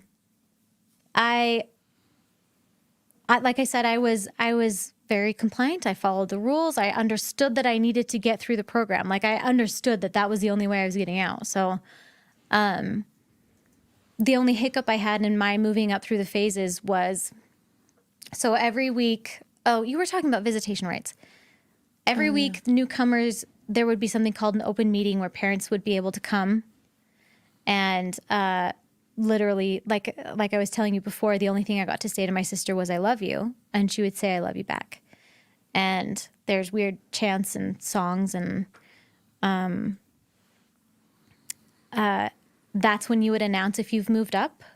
If you moved up from shoulder to TNR, you would get to tell your parents that at that point during the big open meeting. And then after open meeting, you would have maybe 15 minutes or so sitting in a circle with your parents. Like there were just all these little circles all over this warehouse of families.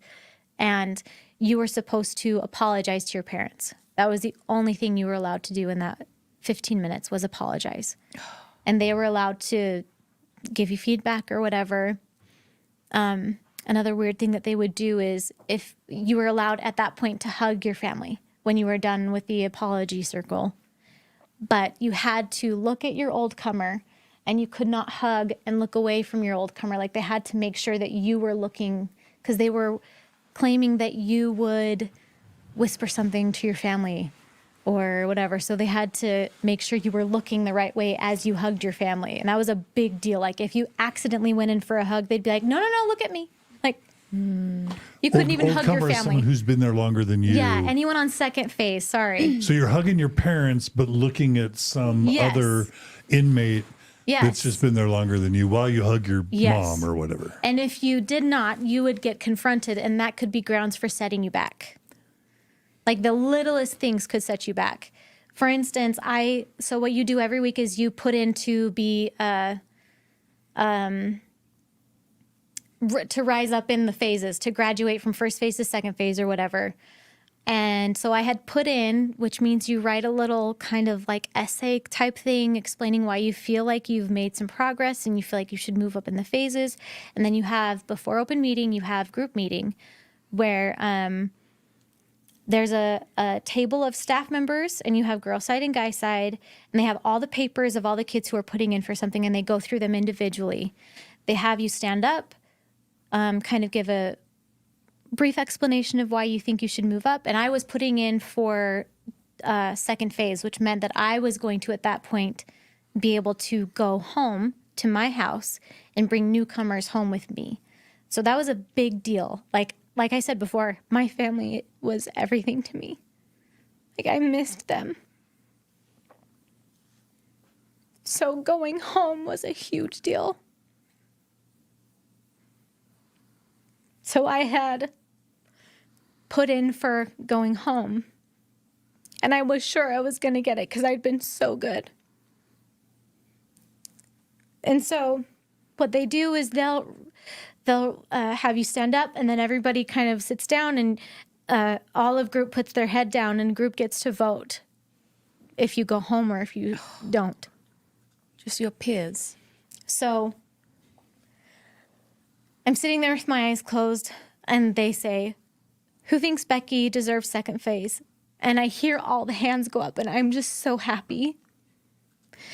And then one of the staff members is like, "Okay, everybody put your hands down." They're like, "You know this girl's lying to you. You know this girl's full of shit. Why are you saying that she should be going to second phase? She hasn't gotten honest with you guys. You still all think she's never done drugs." Like, and I hadn't, but they were sitting there listening to this staff member, and she proceeds to convince them not only to not put me onto second phase, but to set me back to shoulder.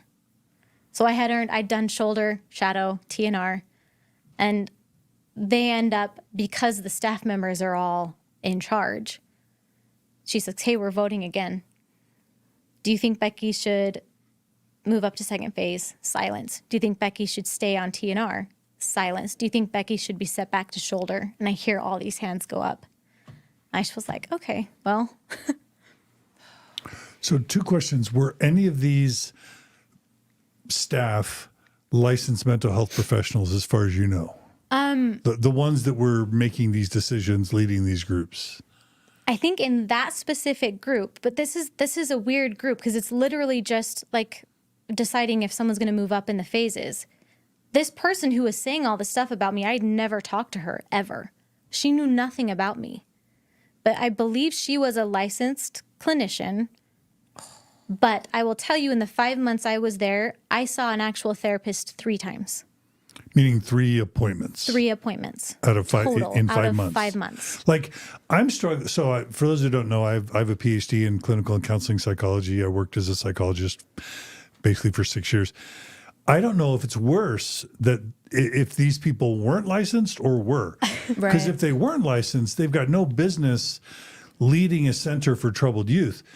If they were licensed, then they need to have their license taken away because this is completely unethical. And this is clearly the mentality that informed someone like Jody Hildebrandt to go and Ruby Franke to go on and torture the children. Yep. Because that's just one step beyond the level of abuse and torture that we're hearing in the center. Yeah. Like handcuffs and cayenne pepper and honey, like, is just waterboarding is like one step beyond what I'm hearing right now. Yep. So, like, I don't know what's worse, having these people be licensed or not. Another point, I don't know if you guys talked about, but these homes that they would go to, I don't know, They're call called them host homes. Host homes. Yeah. These people aren't vetted. They would just go home to these people's. It's just that was incredible. They would technically send someone to the home to make sure that the home was secure, to make sure that they had the alarms on the doors, to make sure that there was nothing. Like, they would have to take the closet pole out of the closet. Like, there was literally nothing in the room. The doors off the closet. That's what they would go and they would check out. I mean, the types of homes that I was going to, I was terrified to be there. It wasn't safe, and there were instances where, and I, up until I talked to my parents, I thought that they had okayed this, but there was one of the dads of the girls who told me that my parents had said it was okay for him to do a chiropractic massage on me. Oh my God. And so that happened. That happened. Yes. And nothing nefarious happened, but later finding out that he had lied and told me that my parents had been okay with that. And this whole, I'd never told anyone because you're not allowed to say anything negative about this place, or you will get set back. And that just means you're there longer, suffering longer. Well, and just to go back to that, she's had migraines her entire life since she was a child and fell off a fence, and she dealt with that, but she wasn't allowed to have medicine. Right. In LifeLine. I spent that first night with my head in a toilet because I was so sick, and that made them think I was a bulimic. Like, it could never just be what it was. There always had to be something behind it. And if you were a bulimic, that's not going to be the treatment it's not treatment, it's just abuse. Yeah.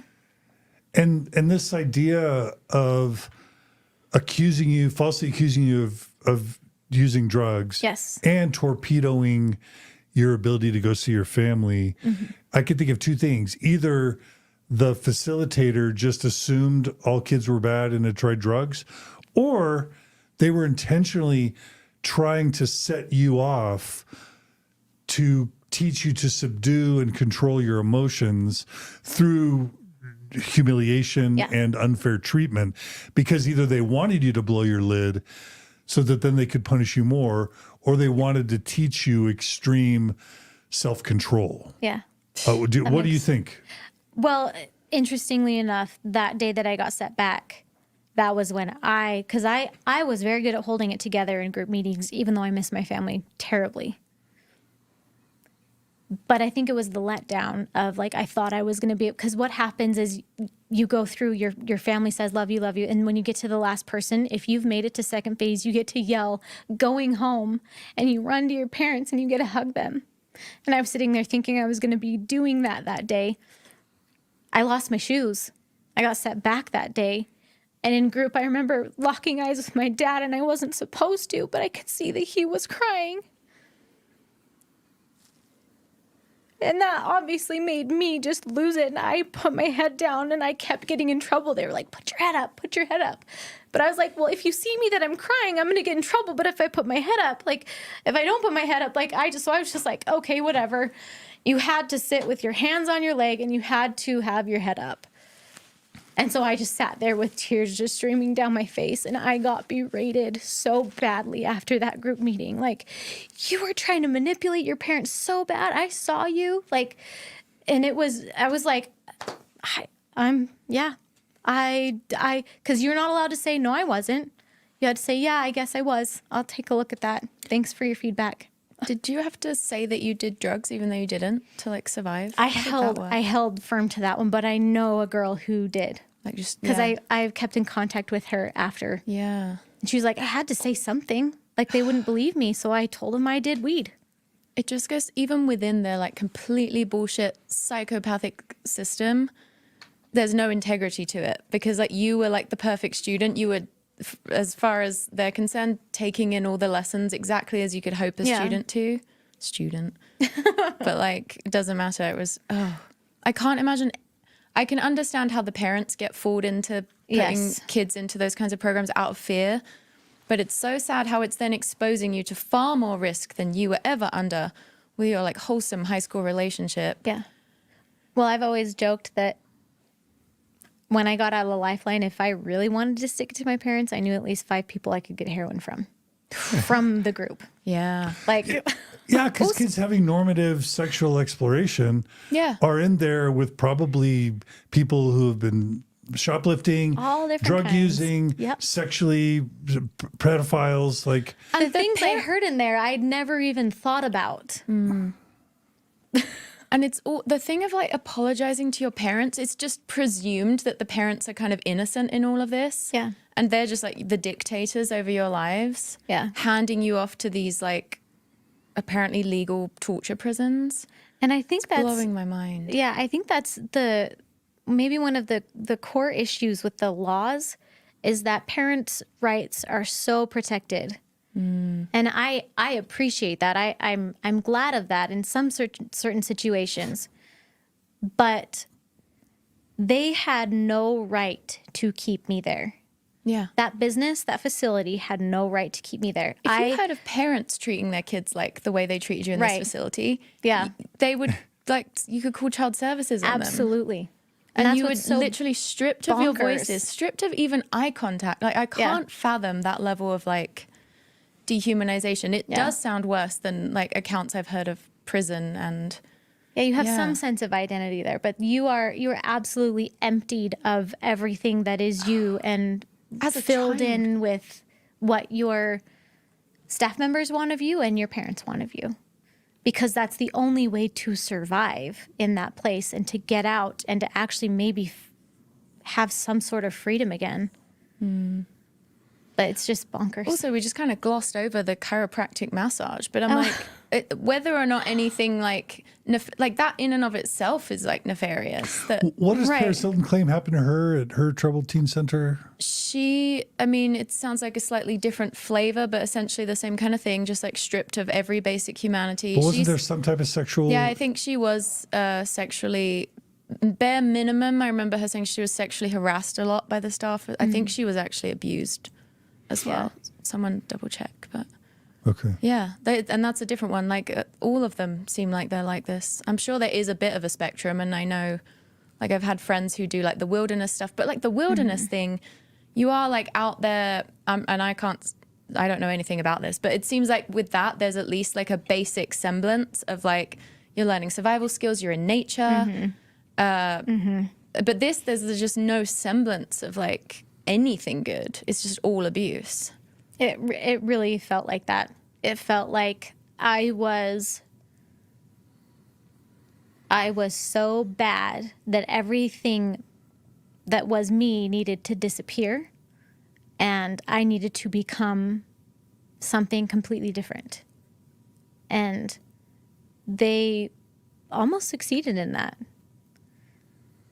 But luckily, I think my parents were catching on to things that it just wasn't right. And I remember the first time they approached me and asked me, like, are you doing okay? Like, I had newcomers with me, so I had to be like, yeah, I'm doing so good. Like, this program is awesome. Thank you so much for putting me here. Like, I had to put on a show because I was with people who I knew would totally rat me out. And then I wouldn't be able to be home with my parents anymore. So it was like, oh, yeah.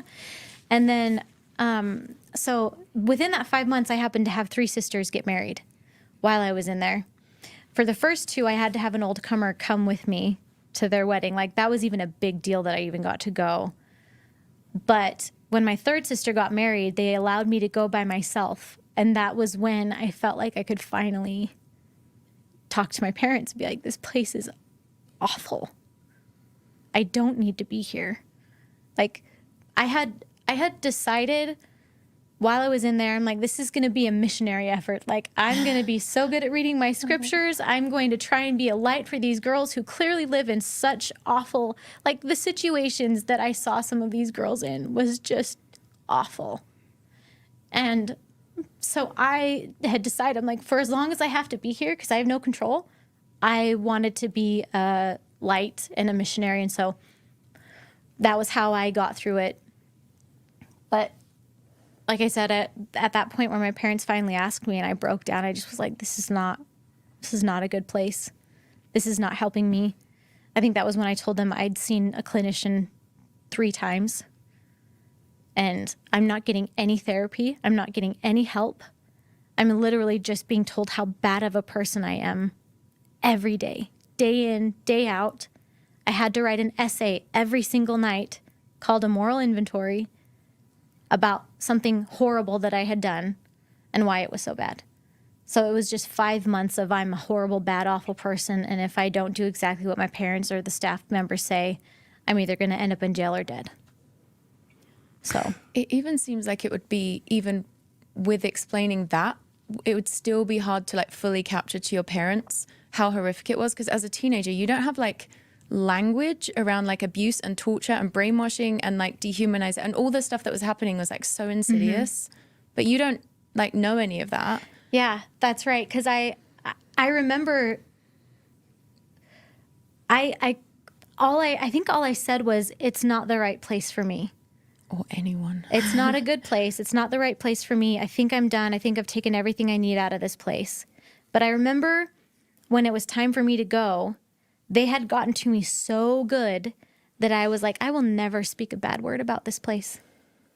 I will never do it. Like, they had convinced me. Like they have so many others. A lot of us are kind of waking up, and this is 20 years down the road. But there's a lot of us waking up right now to the absolute 100% abuse that we endured there. As much as it wasn't physical, it was absolutely mental, emotional abuse. And I mean, it wasn't physical in the sense of like you were being hit, but Yeah. your eye movements were being controlled. yeah, Like, that even is, like, every time we stood intense. up, having to be touched. Yeah. Every time we stood up. Having to get groped Yeah. in your underwear every night, like Yeah. all of it. This is something she talked about before we came up here. Was she felt, am I worthy to talk about this when so many people have been through so many other things? But seeing this from, being with her my whole life, and how much it's affected her mentally, the continued aha moments, it's real. I mean, there's all sorts of levels of trauma that people go through, and some people go through something horrible, and there's someone went through something even worse. So there's all sorts of levels, but this is something that has affected her, and finding out, talking to many people, that it's affecting a lot of people, and so it's an issue. Yeah. And I imagine you would come out of it more inclined to downplay it than, that's why I'm like, anyone coming out of that saying it was a great thing, I'm like, that might be the narrative you had to have to survive. Yeah. But just like objectively, that is a bad thing to do to kids. Like, it will mess up your brain. Yeah. Really quickly, do you know how much your parents paid for you to be there 5 months and how much other people pay? How much they said? It's I'm got to be in pretty the sure tens. it It's got to was- be in the tens of thousands. I think it was $4,000 a month.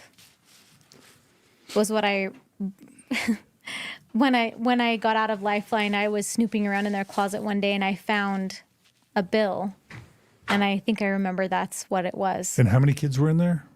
Do you think? When I went there, it was probably 50 to 70 kids. I'm not sure, and I know it was about the same when my sister went there. I remember it looked about the same, the amount of kids, and a lot of kids who actually go there, their families can't afford that. And I heard specifically from some of the girls in my group that their bishops were helping pay for it. So I know firsthand from these people that tithing money was going towards funding this treatment center. And it's still very much an okay, non-taboo thing for bishops to be sending families to this facility. So I just did the math. If it's $4,000 per head per month, and there's 70 kids there, that's $3.4 million a year in revenue that the church is subsidizing. Mm-hmm. Now that's assuming it's 4,000. If it's more than 4,000, and I'm guessing it's doubled since 20 years ago, it could be 6, 8, 10,000. I mean, Jody Hildebrandt had a $3.1 million home in Ivins, Utah. And we know that the church was the number one referrer to Jody Hildebrandt, right? So the church is taking tithing members, tithing money from its members and funding these torture/abuse centers. Yeah. And like I've said before, like, the treatment center I went to was one of the better ones. I've heard lots of worse stories. Because these go all up and down the I-15 corridor Absolutely. in Utah. Yeah. There's so many of them. There are so many treatment centers. And it blew my mind to find out that they were still running these centers pretty much the same way that they did when I was there 20 years ago. There's not for sure, I know, because I've spoken to a couple people who were staff members there who have left and have since started speaking out about this. and they're trying to help the situation. And they're telling me that to this day, it's the same. There are slight differences, but it's very much the same. So I'm on the website's lifelineutah.com. The logo is Lifeline for Youth. Yeah. And then it says, our critical mission. In today's world, it's all too common for teens to make bad decisions. Even the best kids, you, perhaps some you know and love, can lose their way. Since 1990, the Lifeline for Youth program has brought hope and healing to thousands of families suffering from substance abuse, depression, that's disturbing, Yeah. family relationship problems, so just not getting along, criminal behavior, as if these are all analogous, school problems, Anyone can go there. school problems, so not being a good student, pornography, out of control, and other destructive behaviors that prevent youth from being happy and successful. So basically, if your kid isn't happy and successful, they're a candidate for what kid is always happy and successful? If you're a teenager, Yeah, right? you're welcome. Yeah. Oh, I was going to ask, like, what was the age range? Like, were you one of the older ones? Yeah, definitely, because you could actually you could sign yourself out as soon as you turned 18. A lot of people didn't, though. Really? Yeah, they grabbed your mind so tight. Yeah. They even when I was leaving, they took my parents into a room and were like, "You're destroying your child's life by taking her out of this. You need to keep her in here. Like, this is not okay for you to take her out. She has not completed the program yet." So it's very much a manipulative situation to keep kids in there as long as possible, to spread that blanket out as widely as possible so that as many kids can come in. And what was ridiculous to me was I'd never seen a therapist ever in my life. Like, my parents didn't go to, let's go take her to a therapist or let's try and talk this out kind of thing. That I wasn't the only one. I know a previous staff member from LifeLine, and she's taking a lot of interviews of kids who were in that treatment center. And she said the majority of them had never seen a therapist. Like, they'd never tried any other forms of treatment. It was my kid's out of control, let's take them to Lifeline. Like, Yeah. And then I was going to ask about the curriculum. Number one, was it religion-based and was it Mormonism based? we had seminary there. You had seminary there? Yes, we had seminary That's there. Mormon high school religious education. Yeah, that was part of the couple hours they would give towards school every day. And it was a bit weird because I know for sure back when my sister went, it was much more Mormon focused. I think as I was there, they were in this weird transitional phase. So some of the staff members would be very much like talk the Mormon lingo with you, like, just stuff that as a Mormon you would understand, and they would definitely harp on like, yeah, masturbation is awful and bad and you shouldn't be doing that. And then you would go to another group where you'd have another staff member who's like, masturbation is fine. Like, stop beating yourself up over that. Like, that's fine. So you would get mixed messages all over the place and you were never really sure, like, but like I said, I think that was a weird transition time. I don't know what they're like now, but for sure back when my sister went, which was 10 years prior to me going, it was absolutely like you would bear your testimony during open meeting. Like, that's what it was. I would guess that as they're marketing out of state to have more money, wealthier parents sending wealthier kids, they would need to kind of back off on the Mormon stuff so that Jewish kids and evangelical Christian kids and Catholic kids could feel comfortable there and not like they were being religiously indoctrinated. I will say when that staff member told that person that it was okay to masturbate, I was like, no, it's not. So, last thing, just from the website, they've got a page on warning signs. So this is like parents. This is what makes your kid a candidate for Lifeline. All right, you ready for this, Samantha? Downward shift in peers. So basically changing friends. Deterioration in school performance. So struggling in school. Decrease extracurricular activities. Family conflict. violating curfew, breaking rules. Okay, here's where it's really disturbing. Cutting, suicidal ideation, impulsive or compulsive behaviors. If a kid is self-harming or suicidal, this is the last place you want to send that kid.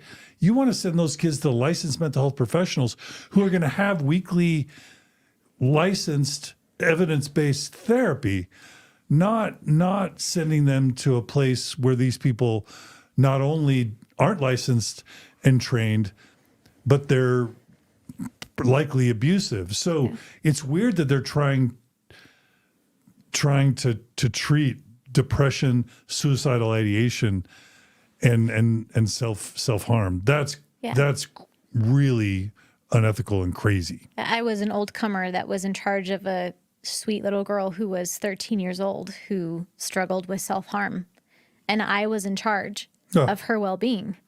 And I found her with staples stuck up her arm that she would save for later to cut herself. And I didn't know how she was doing it, but it was my job to make sure that she was not harming herself.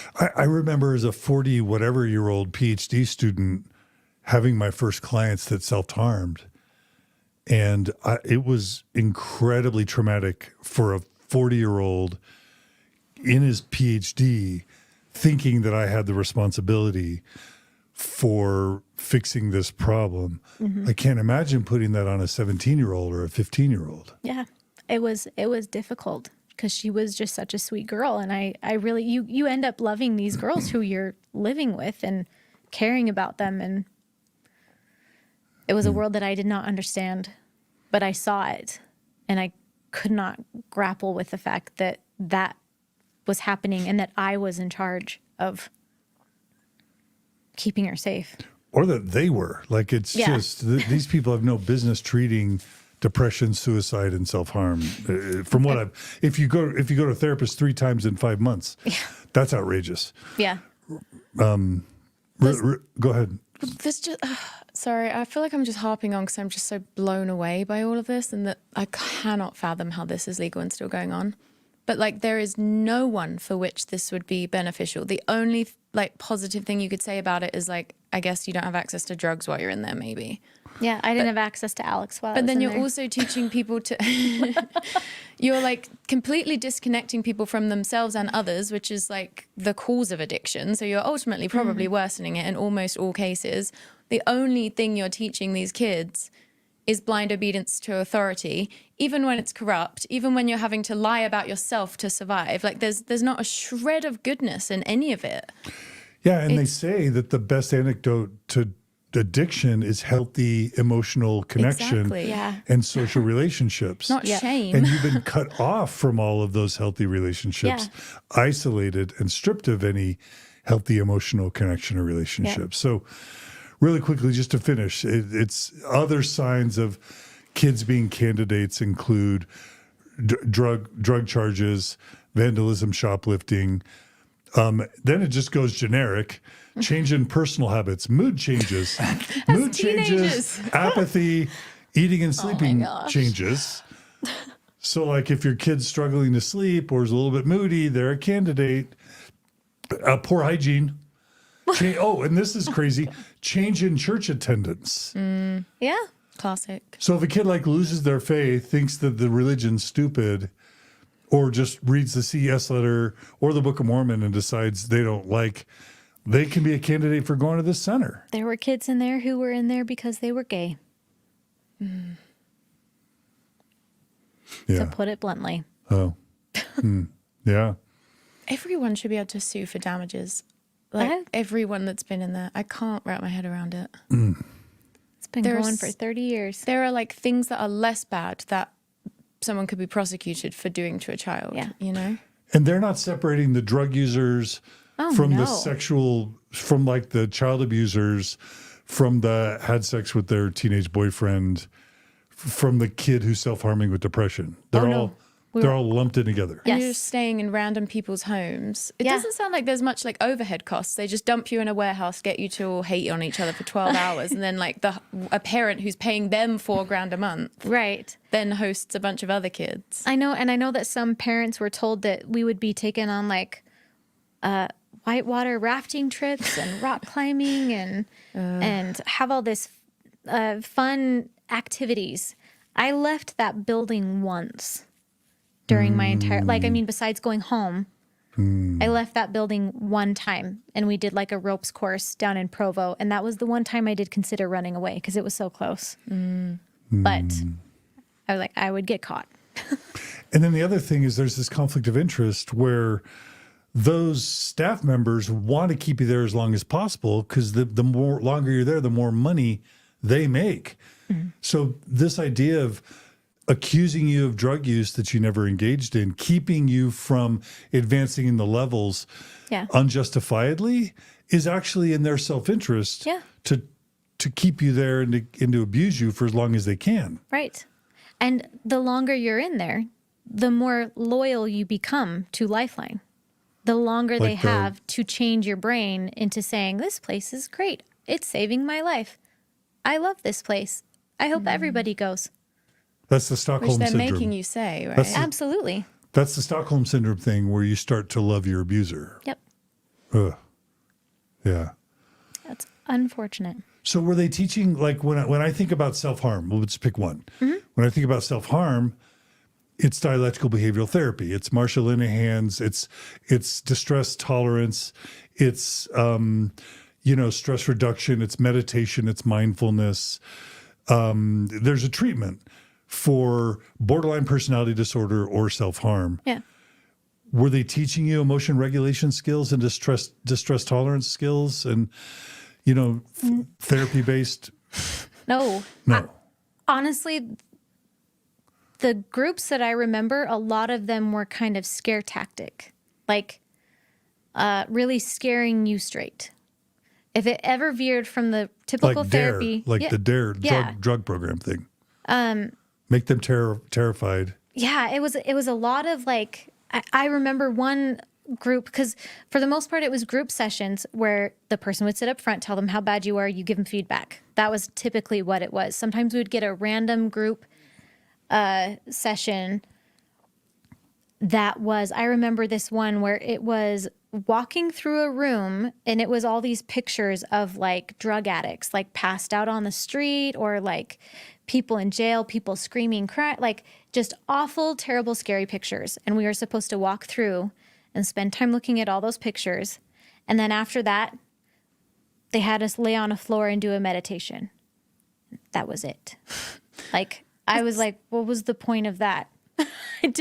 I remember literally laying there and being like, I just feel awful right now. I'm not sure how to meditate, but okay, I'll take the opportunity to lay on the floor rather than sit up straight and look at someone. I'm like, that sounds like the best of what you've described so far. Like, look at some pictures and lie down. Yeah. But you can like I just- said, those were memorable to me because they Yeah. were so Because was the few. bulk of it just the 12-hour abuse? Yeah.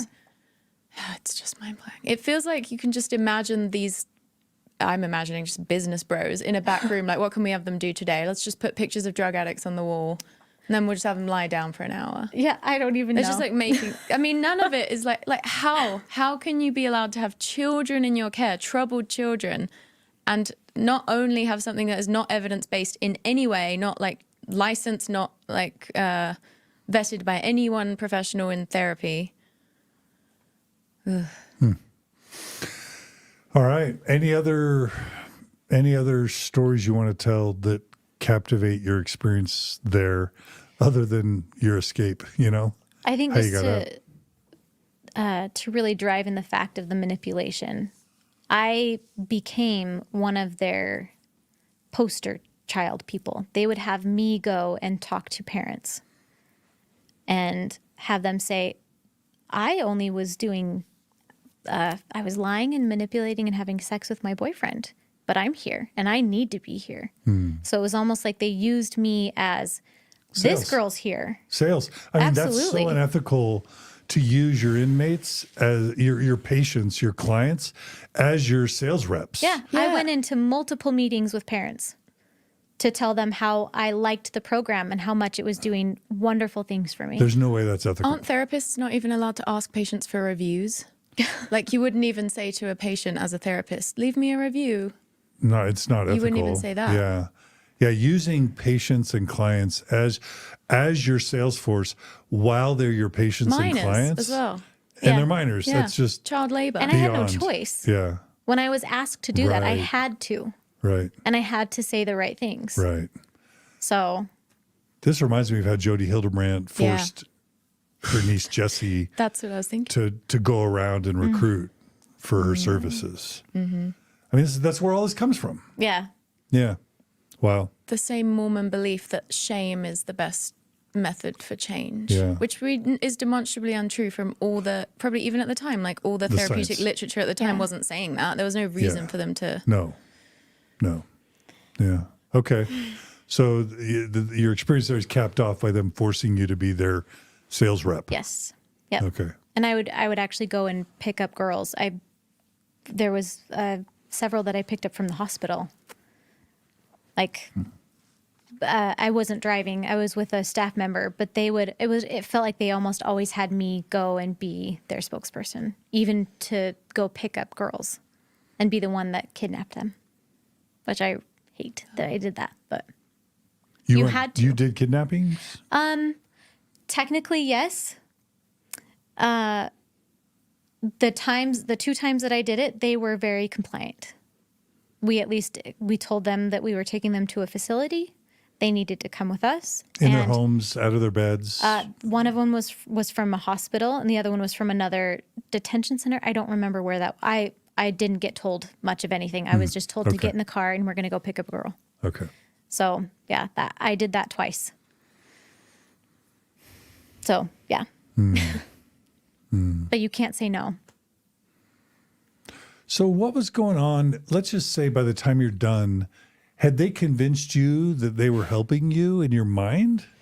They had convinced me that Alex was a poisonous person, that we were bad for each other, and if I really loved him, that I would leave him alone. That my family was the most important thing to me, and how dare I disrespect them in such a way as to choose someone else over them.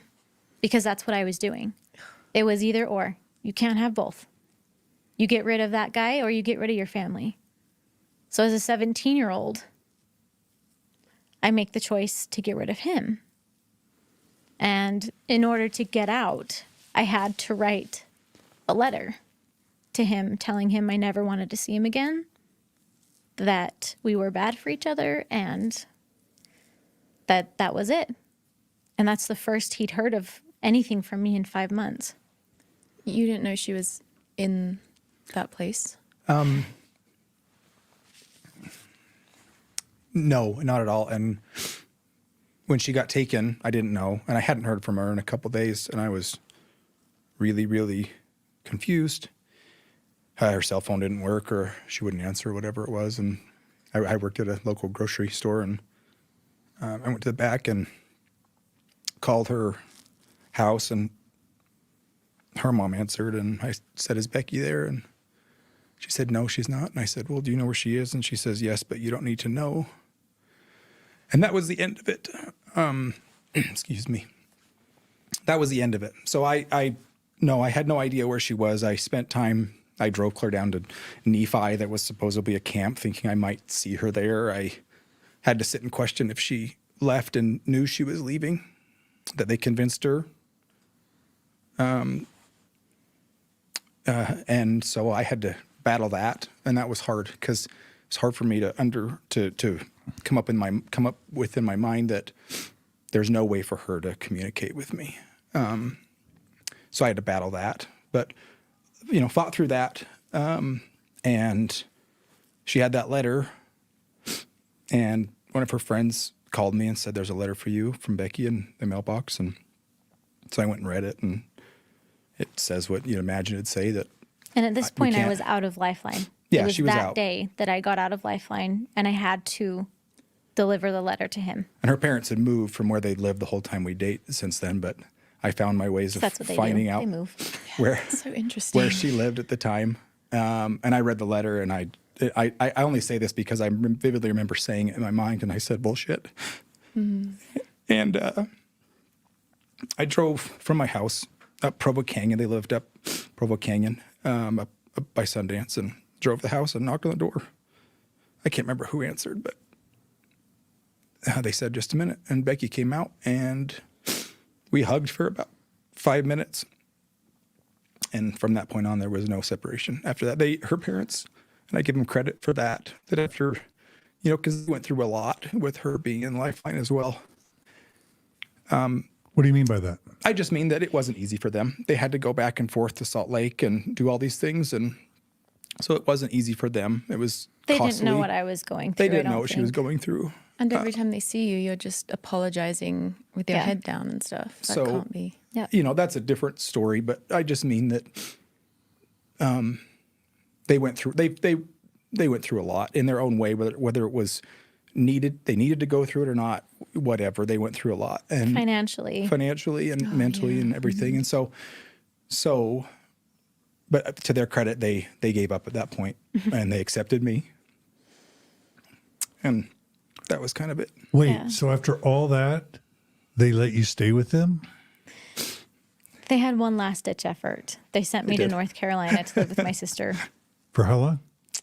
It's about I think it was a month. It was like three to 4 weeks. But yeah, that very interesting moment, because I was sure he was not the person for me. I had been convinced. But in that moment of seeing him and having him hug me, it was like I was home. And I know that sounds so cliche, but like that last 5 months of hell just melted. And I just was like, you can do whatever you want to me. I don't care. Like, this is my choice and I'm making it. And I'll be 18 in 2 months. So do your worst. I don't care. That's what you told your parents? In effect? Kind of told myself. Oh, But they did know that at that point I was, like I said, they did send me away one last time. I was still very terrified of them sending me back. I was going to deal with it if they did. I was going to say, like, I imagine being scared to, like, even have a hug after all that. Yeah. Oh, that was terrifying. And I know he didn't know that, because I hadn't had like physical love for a very long time. Because even like with my parents, we weren't really allowed to, like, we didn't even have time to do that. We didn't have time to hug or to talk or to, so, I forgot what I was saying. So you didn't have love in that long of 5 time. months of touch Oh. deprivation. Yeah. On top of everything else. But like I said, I was going to be careful because I didn't want to go back. But at the same time, I was like, I don't care. If you send me back, I know that this is where I want to end up in my life, and I'll do whatever. But they sent me away, and I lived with my sister in North Carolina for a while, and then came back, and that was in October. I got a nanny job in Park City, and we started seeing each other again, and he asked me to marry him on my 18th birthday. And that was hard, because it was such a happy, like, triumphant time for me to be like, I'm 18, they can't send me back. I'm finally like having my own decision that I'm making. And was so excited about it. But then I had my family, some of my family members just were so upset that he was even back in the picture. And It wasn't very happy. It was happy. No. It was happy for us. It It was wasn't. happy for us. Yeah, it wasn't happy on her side of the family as far as Yeah. that goes. I mean, everybody's nervous. I mean, it's understandable. Yeah. You know, we were young, and you know, it's what it was. But it wasn't very happy. But we were going forward. But I was still very much going to do it the right way. So Yes, that's right. we went and talked to a bishop, and we discussed that Really great bishop. Really, yes. he was a good guy. he was a good guy. So I left in April, and he said, "Okay, so a year from April is what you need to be able to be married in the temple."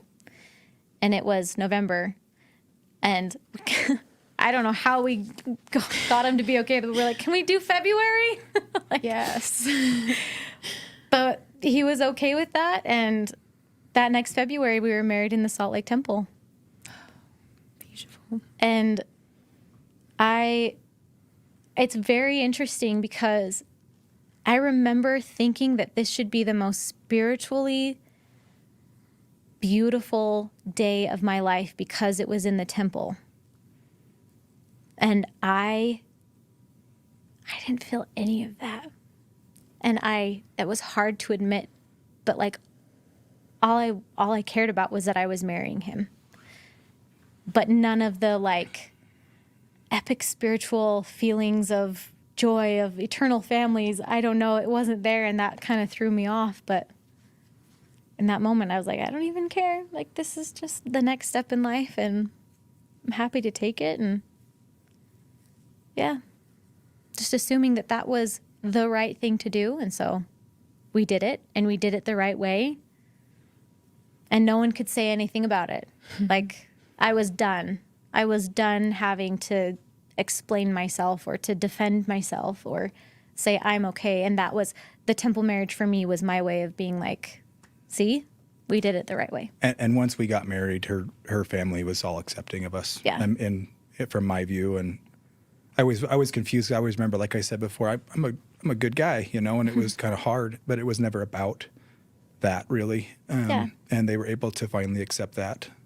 Once we got married, they accepted it. Which is kind of tragic that just Yeah. because we entered a specific building, said some things, and all of a sudden that made it okay. Yeah.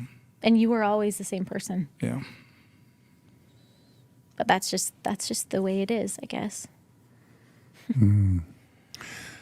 I mean, I'll just have to say one of the things the Mormon Church gets wrong over and over and over again. There's a song in a Broadway musical called The Fantastics, and the song, basically the chorus is "Make sure you never say no," and it's about parents who realize don't ever tell your kid no, because your kid's going to do the thing you tell them not to do. Yeah. And this is going to seem like an extreme tangent, but I had a ex-Mormon sex worker come to me and Natasha Helfer Parker recently to talk about doing an episode on being an ex-Mormon sex worker. And, you know, she talked about bishops and stake presidents that come to her, you know, as clients. But in that, she said that she hopes sex work is never legalized because most of her clients are motivated to come to her because it's illegal, because the illegality of it makes it more interesting or makes it hotter. Yeah. It's like And so- a cornerstone of eroticism. Yeah, yeah. And so I'm just saying, like, whether it's pornography and masturbation or your parents trying to keep you from Alex, Yeah. the surefire way to make you want to be with this guy forever is to send you to a concentration camp for 5 months Yeah. so that you can never see the guy anymore. Like, they just guaranteed that you were going to go to him. Yeah. I agree. Am I wrong? Well, no, we've actually discussed that between us. Like, we still think we would have ended up together, but at the same time, I think that in and of itself, I was like, if I'm willing to go through that hell for this guy, I will go through anything to stay with him. But even before LifeLine, Yeah. having to fight to be together, it created that. I mean, it's just anything you fight for in your life, you don't want to let go of it. And that's kind of what that created. And, but like she said, and I think that we would have always ended up together. There was a connection between the both of us. Yeah, at a but young I age. agree that is definitely something. And I hope that us as parents, we've sort of figured that out a bit, that kids are going to do what we were told no in so many different colorful ways, but we still found a way. Like if teenagers want to do something or experiment or try something that's out of the boundaries of what's okay, they're going to find a way to do it. And I think the best thing you can do is just give them guardrails. Say, have at it. Like, we're here for you when you trip and fall and find out something's not for you. Like, I don't ever feel like, even just because I'm a parent, I know what's best for my kid. I might not. Like, I really feel like they come the way they are, and as an expansion of like my ability to see that I just don't know the best thing for everybody, like implementing that into my own children and being like, what do you think? What's your opinion on this? If you choose something, I can say, I wouldn't choose it that way, but if it ends up being great, that's wonderful. If it doesn't, I'm here for you. Like, Did you guys use birth control before LifeLine? sometimes. Okay.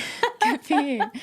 No, Sometimes that was because of his sister, honestly. Really? Right, salt of the earth, sweet sister. Yeah. Yeah. She was the only one who knew. But she had left the church, and she was kind of like our little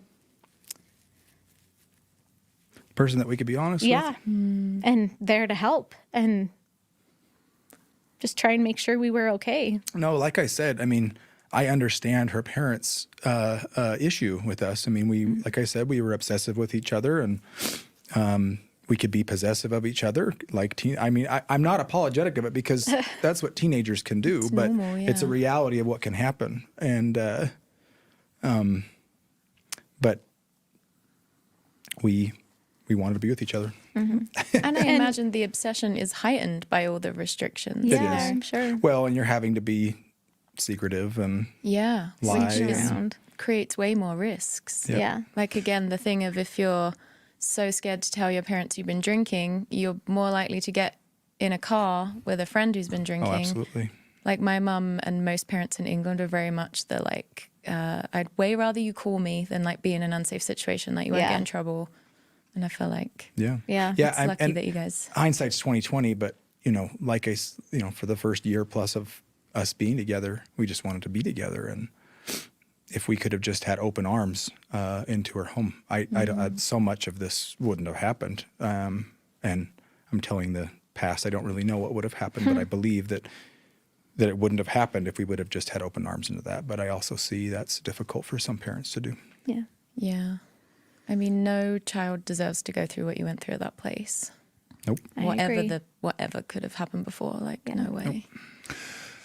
Really quickly, we don't have sponsors or do anything like that. But if any of you are able to like subscribe to the podcast channel, like it, share it, comment on it, that really helps with the algorithm, because we really want this episode. We want the algorithm to share it far and wide, because these troubled teen centers and wilderness camps are all throughout Utah. And we're glad Hell Camp is getting good exposure. But the more people subscribe to the channel, Facebook, TikTok, YouTube, etc., and like it and share it, the more pressure it'll put on Governor Gary Cox, Yeah. the Utah State Legislature, the Mormon Church, just like with Jody Hildebrandt, to clamp down on this stuff, to change the laws, to make these, to either get rid of these institutions or to make them ethical. So if you don't mind, please subscribe, like, and comment. And subscribe to Self on the Shelf while you're at it. Okay. So really quickly, so you get out, you get married. Because we're almost 3 hours in, I want to save the second half. I want to save your faith journey maybe for a second part. Okay. And keep today's story to how this impacted you and any final thoughts, even up till today. So So, like, think about the outline you put together, and let's just talk about the impact of this and then how you awaken to it. So, like, some would say, hey, happy ending. You ended up getting married in the temple, finding the true love of your life, and you got married. And yeah, you went through 5 hard months.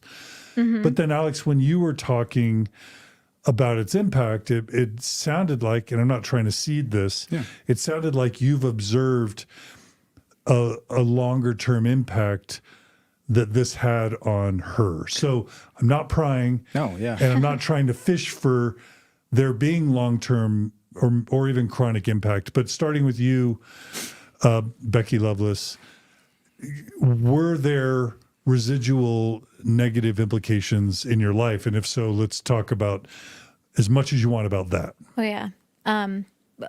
First and foremost, I became absolutely obsessed with being perfect. It had instilled in me this fear of messing up. I had so much to prove. I had to do everything by the book, by the Mormon book. Because that was the truth. So if I were to, in any way, shape, or form, be able to make recompense for the mistakes that I had made, from that point on, I had to do everything perfectly. And in our relationship, that was not how Alex was at all. He's much more of a in the moment and trusting himself, whereas LifeLine taught me to outsource all of my trust. I needed to look outside of myself to make sure I was doing the right thing. It was never okay. I couldn't trust myself, of course, because anything that I felt or thought was just inherently wrong, because that's what was instilled in me for the past 5 months, was that even if I felt like it was true or knew it was true, I couldn't say that. I had to go with what the authority in my life was telling me in that moment. So I became obsessed over following the prophet. I became obsessed with scripture reading. Just living my religion to its fullest extent was how I was going to pay for the mistake that I made. Because still in that moment in my life, I felt like I had deserved to be put in a place like that because of the sin that I had committed. So I was in this place of, I'm going to make sure I do everything right. And I think that created a lot of strain on our relationship in that first year. First year was very difficult. Our marriage has gotten nothing but better every single year. Yeah. But that first year was very difficult. Yeah. Because to me, getting married meant that we started a family. Because in that moment, I don't know where I'd read it, but some prophet somewhere had said that you're not supposed to wait to have children. Like, you get married to have children. And even at that time, I thought that you shouldn't have sex unless you were trying to get pregnant. Like, so that was difficult. I ended up getting on birth control for a year, and I hammered it into him for a very long time that we were sinning, that it was not okay for us to be doing this, and we needed to start a family. Which was backed up by teaching materials at the time. I remember the Institute Absolutely. manual had a whole section on birth control. Yeah. Just like, don't do that. Well, and I don't know, there was a talk that was given to the mothers in Zion. By Ezra Benson. Yes, my I cousin. lived and breathed. What did that talk basically that up. say? Basically that if you're married, you should not wait to have children for any worldly reasons. You should also not curtail, that word is weird, but it's in there, curtail the number of children you have. So to me, that was like, you should never use birth control. You should never stop children from coming into your family ever, because you're forcing those spirit children into less Mormon families if you don't. You should have as many as you possibly can. Because there's a fixed number of spirits up in heaven. Yep. And if you don't have a bunch of babies, They're going to someone else. to like Catholic families or Jewish families or Who Muslim knows? families or secular families, Yeah. right? Yeah. Those spirits will be raised in evil, basically. Yep. Yeah. Yeah. And definitely that my place was in the home and that I needed to be the nurturer and the homemaker, and that was my place. And not to work. No, not at all. Nope. That was not an option. And I had to follow that. Like, even if I wanted something different, that didn't matter. I'd already messed up once. Like, why sit and try and question again? Like, why question at all, ever? You do what we tell you to, because this is the best way for you to find happiness and joy in this life and in the next. So that was it. And if at any time he veered off or questioned, it was just like, what are you doing? Like, It was okay. It's a very emotional subject for me to talk about because my kids, my wife, of course, are everything to me. So talking about those times when she wanted to have children and I wasn't ready, or I wanted them further apart, or whatever it was, it makes me feel bad, just because they're my life. But it was very difficult to feel pressured into having kids. And, when you were 20 and I was 19. Our last two boys, who we just loved completely, and they're closer together. And we had our third, and he was basically a baby, and she was ready to have our next one. And I just didn't know what to do. It was very difficult, but obviously we don't regret any of that. These are just experiences. They're not regrets. It's just experiences. That would be so hard. Yeah. And I mean, going through my time in that life of trying to figure out financially, I mean, it was very important to me that I get things in order and support. And the more people that I bring into this world, the more I have to support. So it's, just kind of all that back and forth was very difficult to me. And all that was put on you because but your whole growing up, there'll always be a way. There'll always be a way. And that's probably true. Yeah. That's fine. But it doesn't mean that it's not difficult. And it was. So, but it was okay. So you were super intense about religiosity in the marriage. Oh, yeah. You were I often say it was a tough realization for me when I realized that the secret sauce in Mormonism is shame. And I don't know that it's intentional, but I've said this before, this idea of Jesus, and he died for our sins, and the atonement, and he suffered for our sins. It's such a beautiful story on the one hand. Wow, our older brother died and suffered so that we can return to our Heavenly Father. What a beautiful story. Mm-hmm. On the other hand, it just means that any mistake you make, you're causing Jesus to suffer. You contributed to his pain and suffering and ultimately death. And then you're on this shame cycle of any mistake you make, you're contributing to Jesus' suffering, and you're bad, and you need to repent. And so you need to confess to your bishop and be more righteous and pay more money. Like what the church gets, like why in the world, consciously or unconsciously, would the Mormon church fund these troubled teen centers? Because what they get when someone comes out of these centers, hopefully, is a super devout Becky Loveless who's getting married in the temple to do everything perfectly and whipping her husband, Alex, into shape so that they're paying their tithing, having lots of Mormon babies, serving in the church, doing everything the church teaches so that you can make up for all the awful things you did to Jesus to cause him to suffer. So it's this shame wheel. It's like this hamster wheel of shame where the church wins because of the abuse that they paid for. Yeah. They paid this center to torment the children so that they could become extra devout Mormons and then pay the church more money. It's a very effective business model. Yes.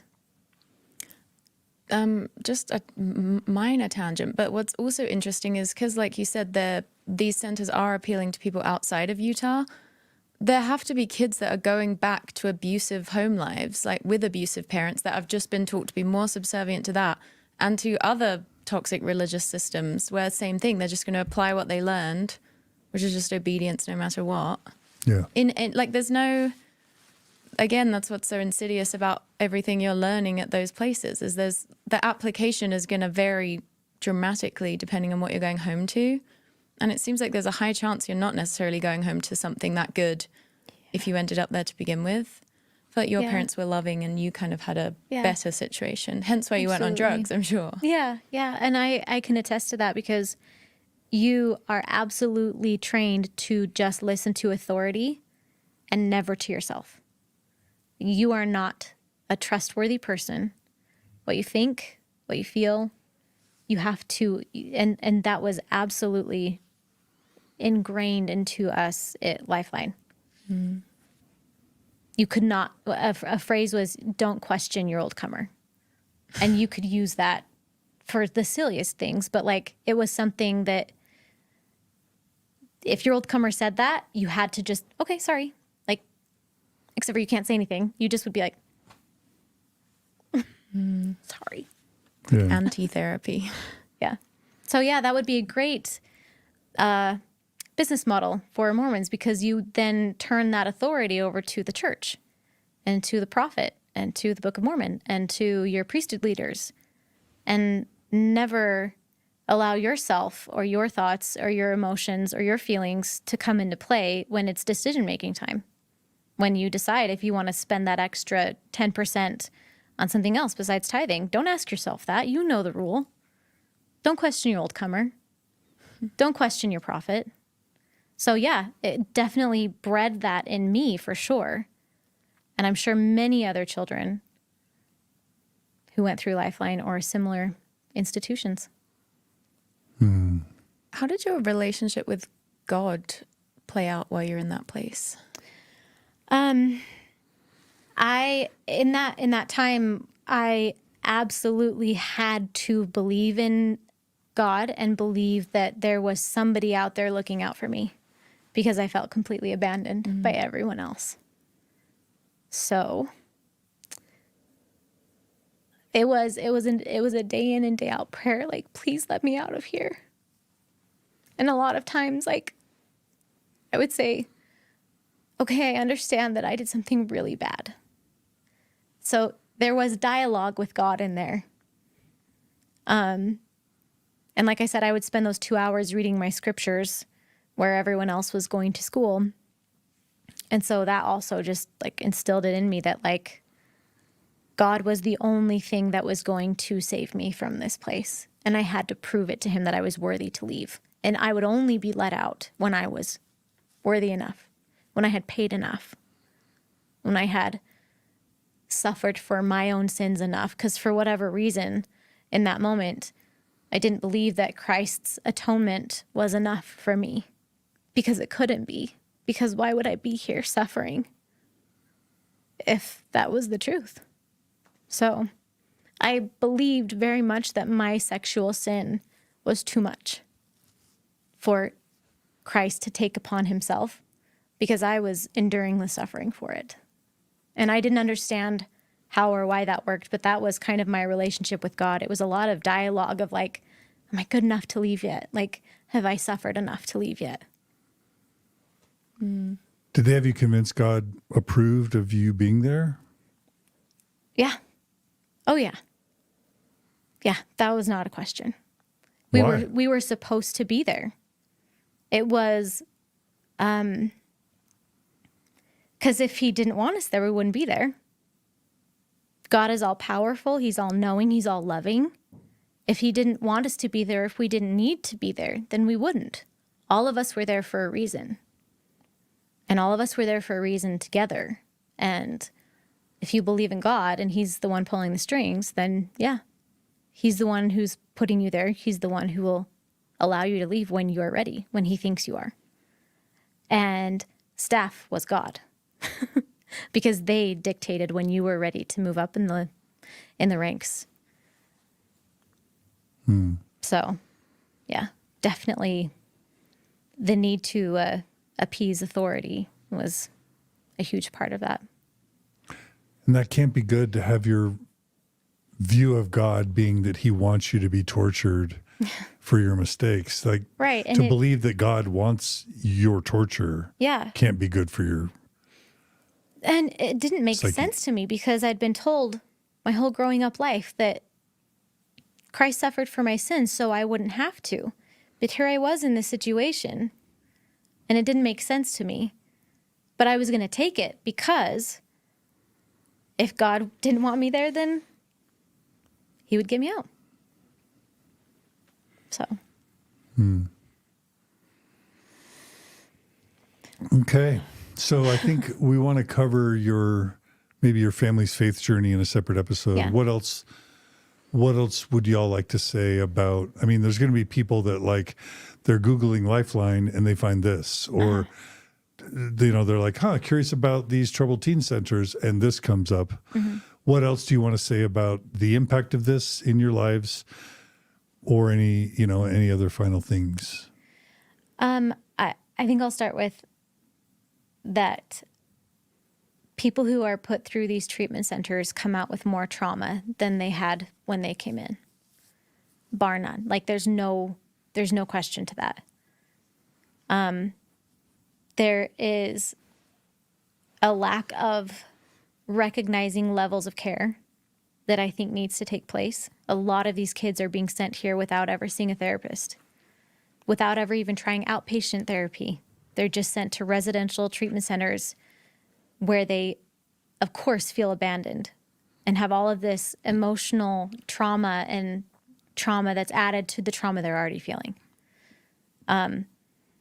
I definitely have things that have caused issues in my life. Like the scrupulosity, religious scrupulosity is a huge one for me. My inability to trust myself ever. Always the fear in the back of my mind, as silly as it sounds, that if I do something really wrong, I'm going to get punished. And that there's no escaping that. Yeah, I would say those are some of the things that I'd like to finish off with, I guess. Anything you want to add, Alex? Not really. I mean, I didn't experience it. I'm seeing it from secondhand. And it's just been recently in my life that I've, for whatever reason, I don't know if it's because I'm preoccupied with everything else in my daily life, but really was able to do my best to put myself in her shoes. And the reality, putting myself back to being 17, 18 years old and being dropped off in a place like that. And how awful that is. And that I believe a lot of these kids, the reason they have the issues they have is probably abandonment issues. And then they get put somewhere like that, which would probably only worsen the problem. And so I just think there needs to be a lot more regulation in systems like these. Talking with some of the experts on it, there's not a lot of proof that live-in youth camp places like this have any kind of a good success rate. So.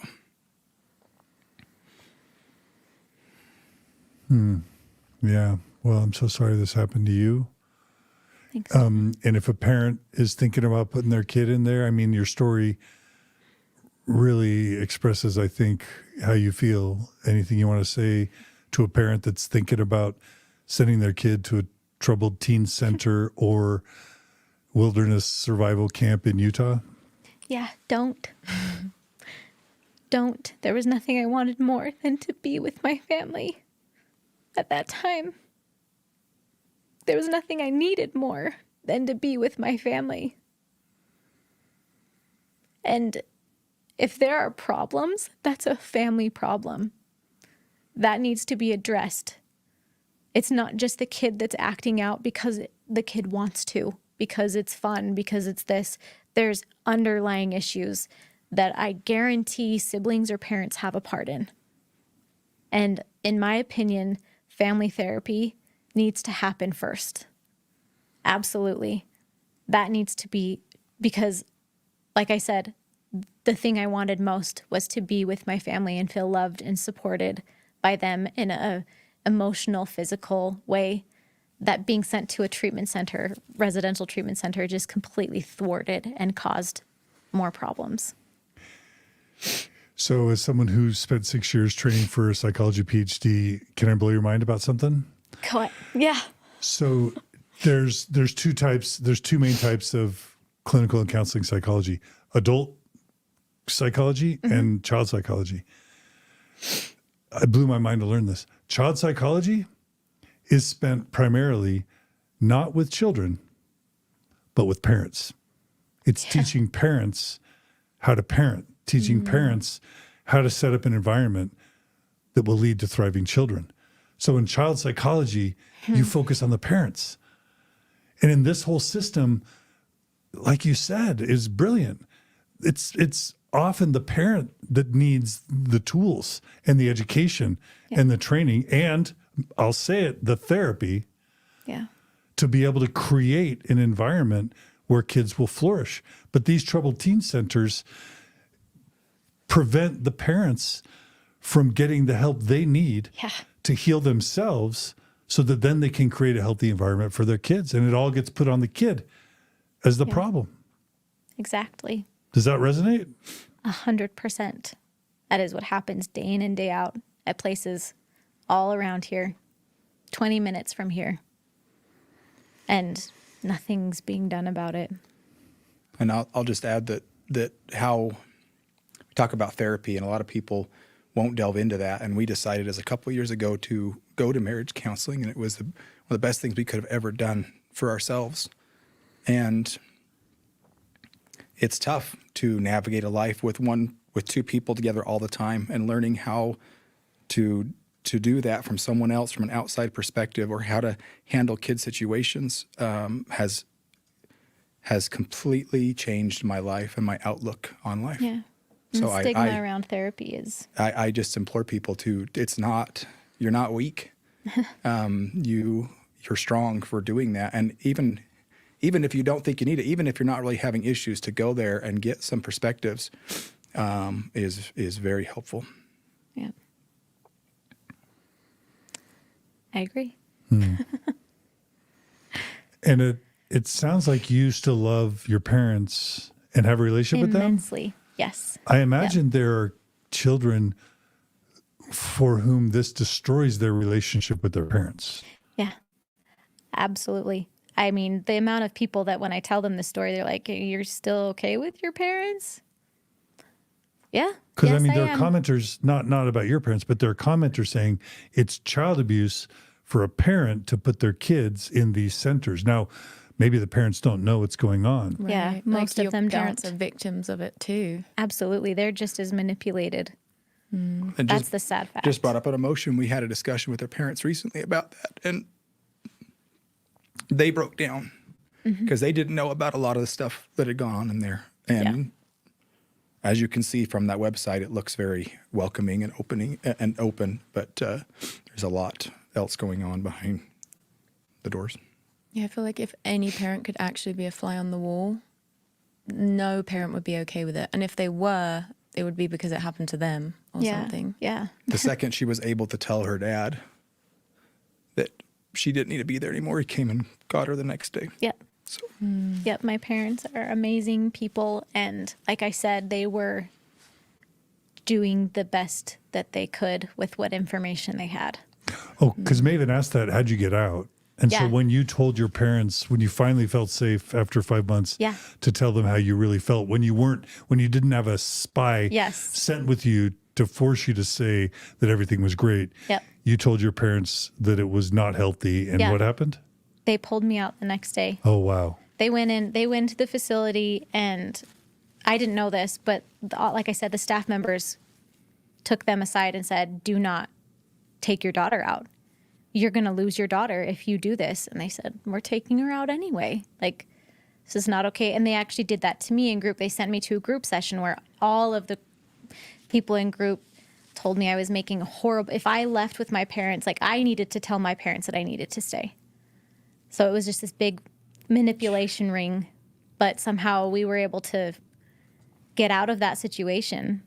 And not a lot of kids are, not a lot of parents are. There's a lot of situations that don't end up as nice as mine. And like I said, had I had a vengeful bone in my body, I don't know why I don't, but I just don't. I could have easily gotten into some pretty intense drugs and really showed it to my parents. Like, "Oh, you want to see a kid who needs to go to LifeLine? I'll show you a kid." Yeah. But we were able to work through that, and I think it was mostly just the plain fact that, like, I knew that they were just doing the best that they could with what information they had. And the information was coming from the Mormon religion. Yeah. Well, this has been super powerful, and I'm really glad we did this episode. And we're not done. So maybe not today, but we are going to do a part 2 because I think your Mormon story deserves its own focus. Okay. Yeah, and the rebuilding over the years that must have taken place from all Yeah. of that. 'Cause a lot of On top people are like- Still constructing occurring. Mormonism. Yeah. They're like, are they still Mormon? Did something happen? That should be a cliffhanger, right? Wouldn't you like to find out? So we'll schedule a part 2 Okay. because there's still more. There's prepper stuff. There's Yeah, I was looking at this and I was like, we are not neo-fundamentalism. wrapping this up in. There's Julie Rowe. There's The Julie Rowe Yeah. thing alone. like you received blessings from Julie Rowe. Oh, yeah. Like your parents moved to freaking Independence, Missouri to be usher in Jesus' second coming. Yep. There's Ammon Bundy. Any other things I'm Connections. forgetting as teasers about your story? You pretty much got it. I mean, we might run across a few crazy things, but Yeah. I lived a crazy life. Yeah. Okay. Well, y'all seem so healthy and well adjusted. So Yeah. I know how to put on a good face, too.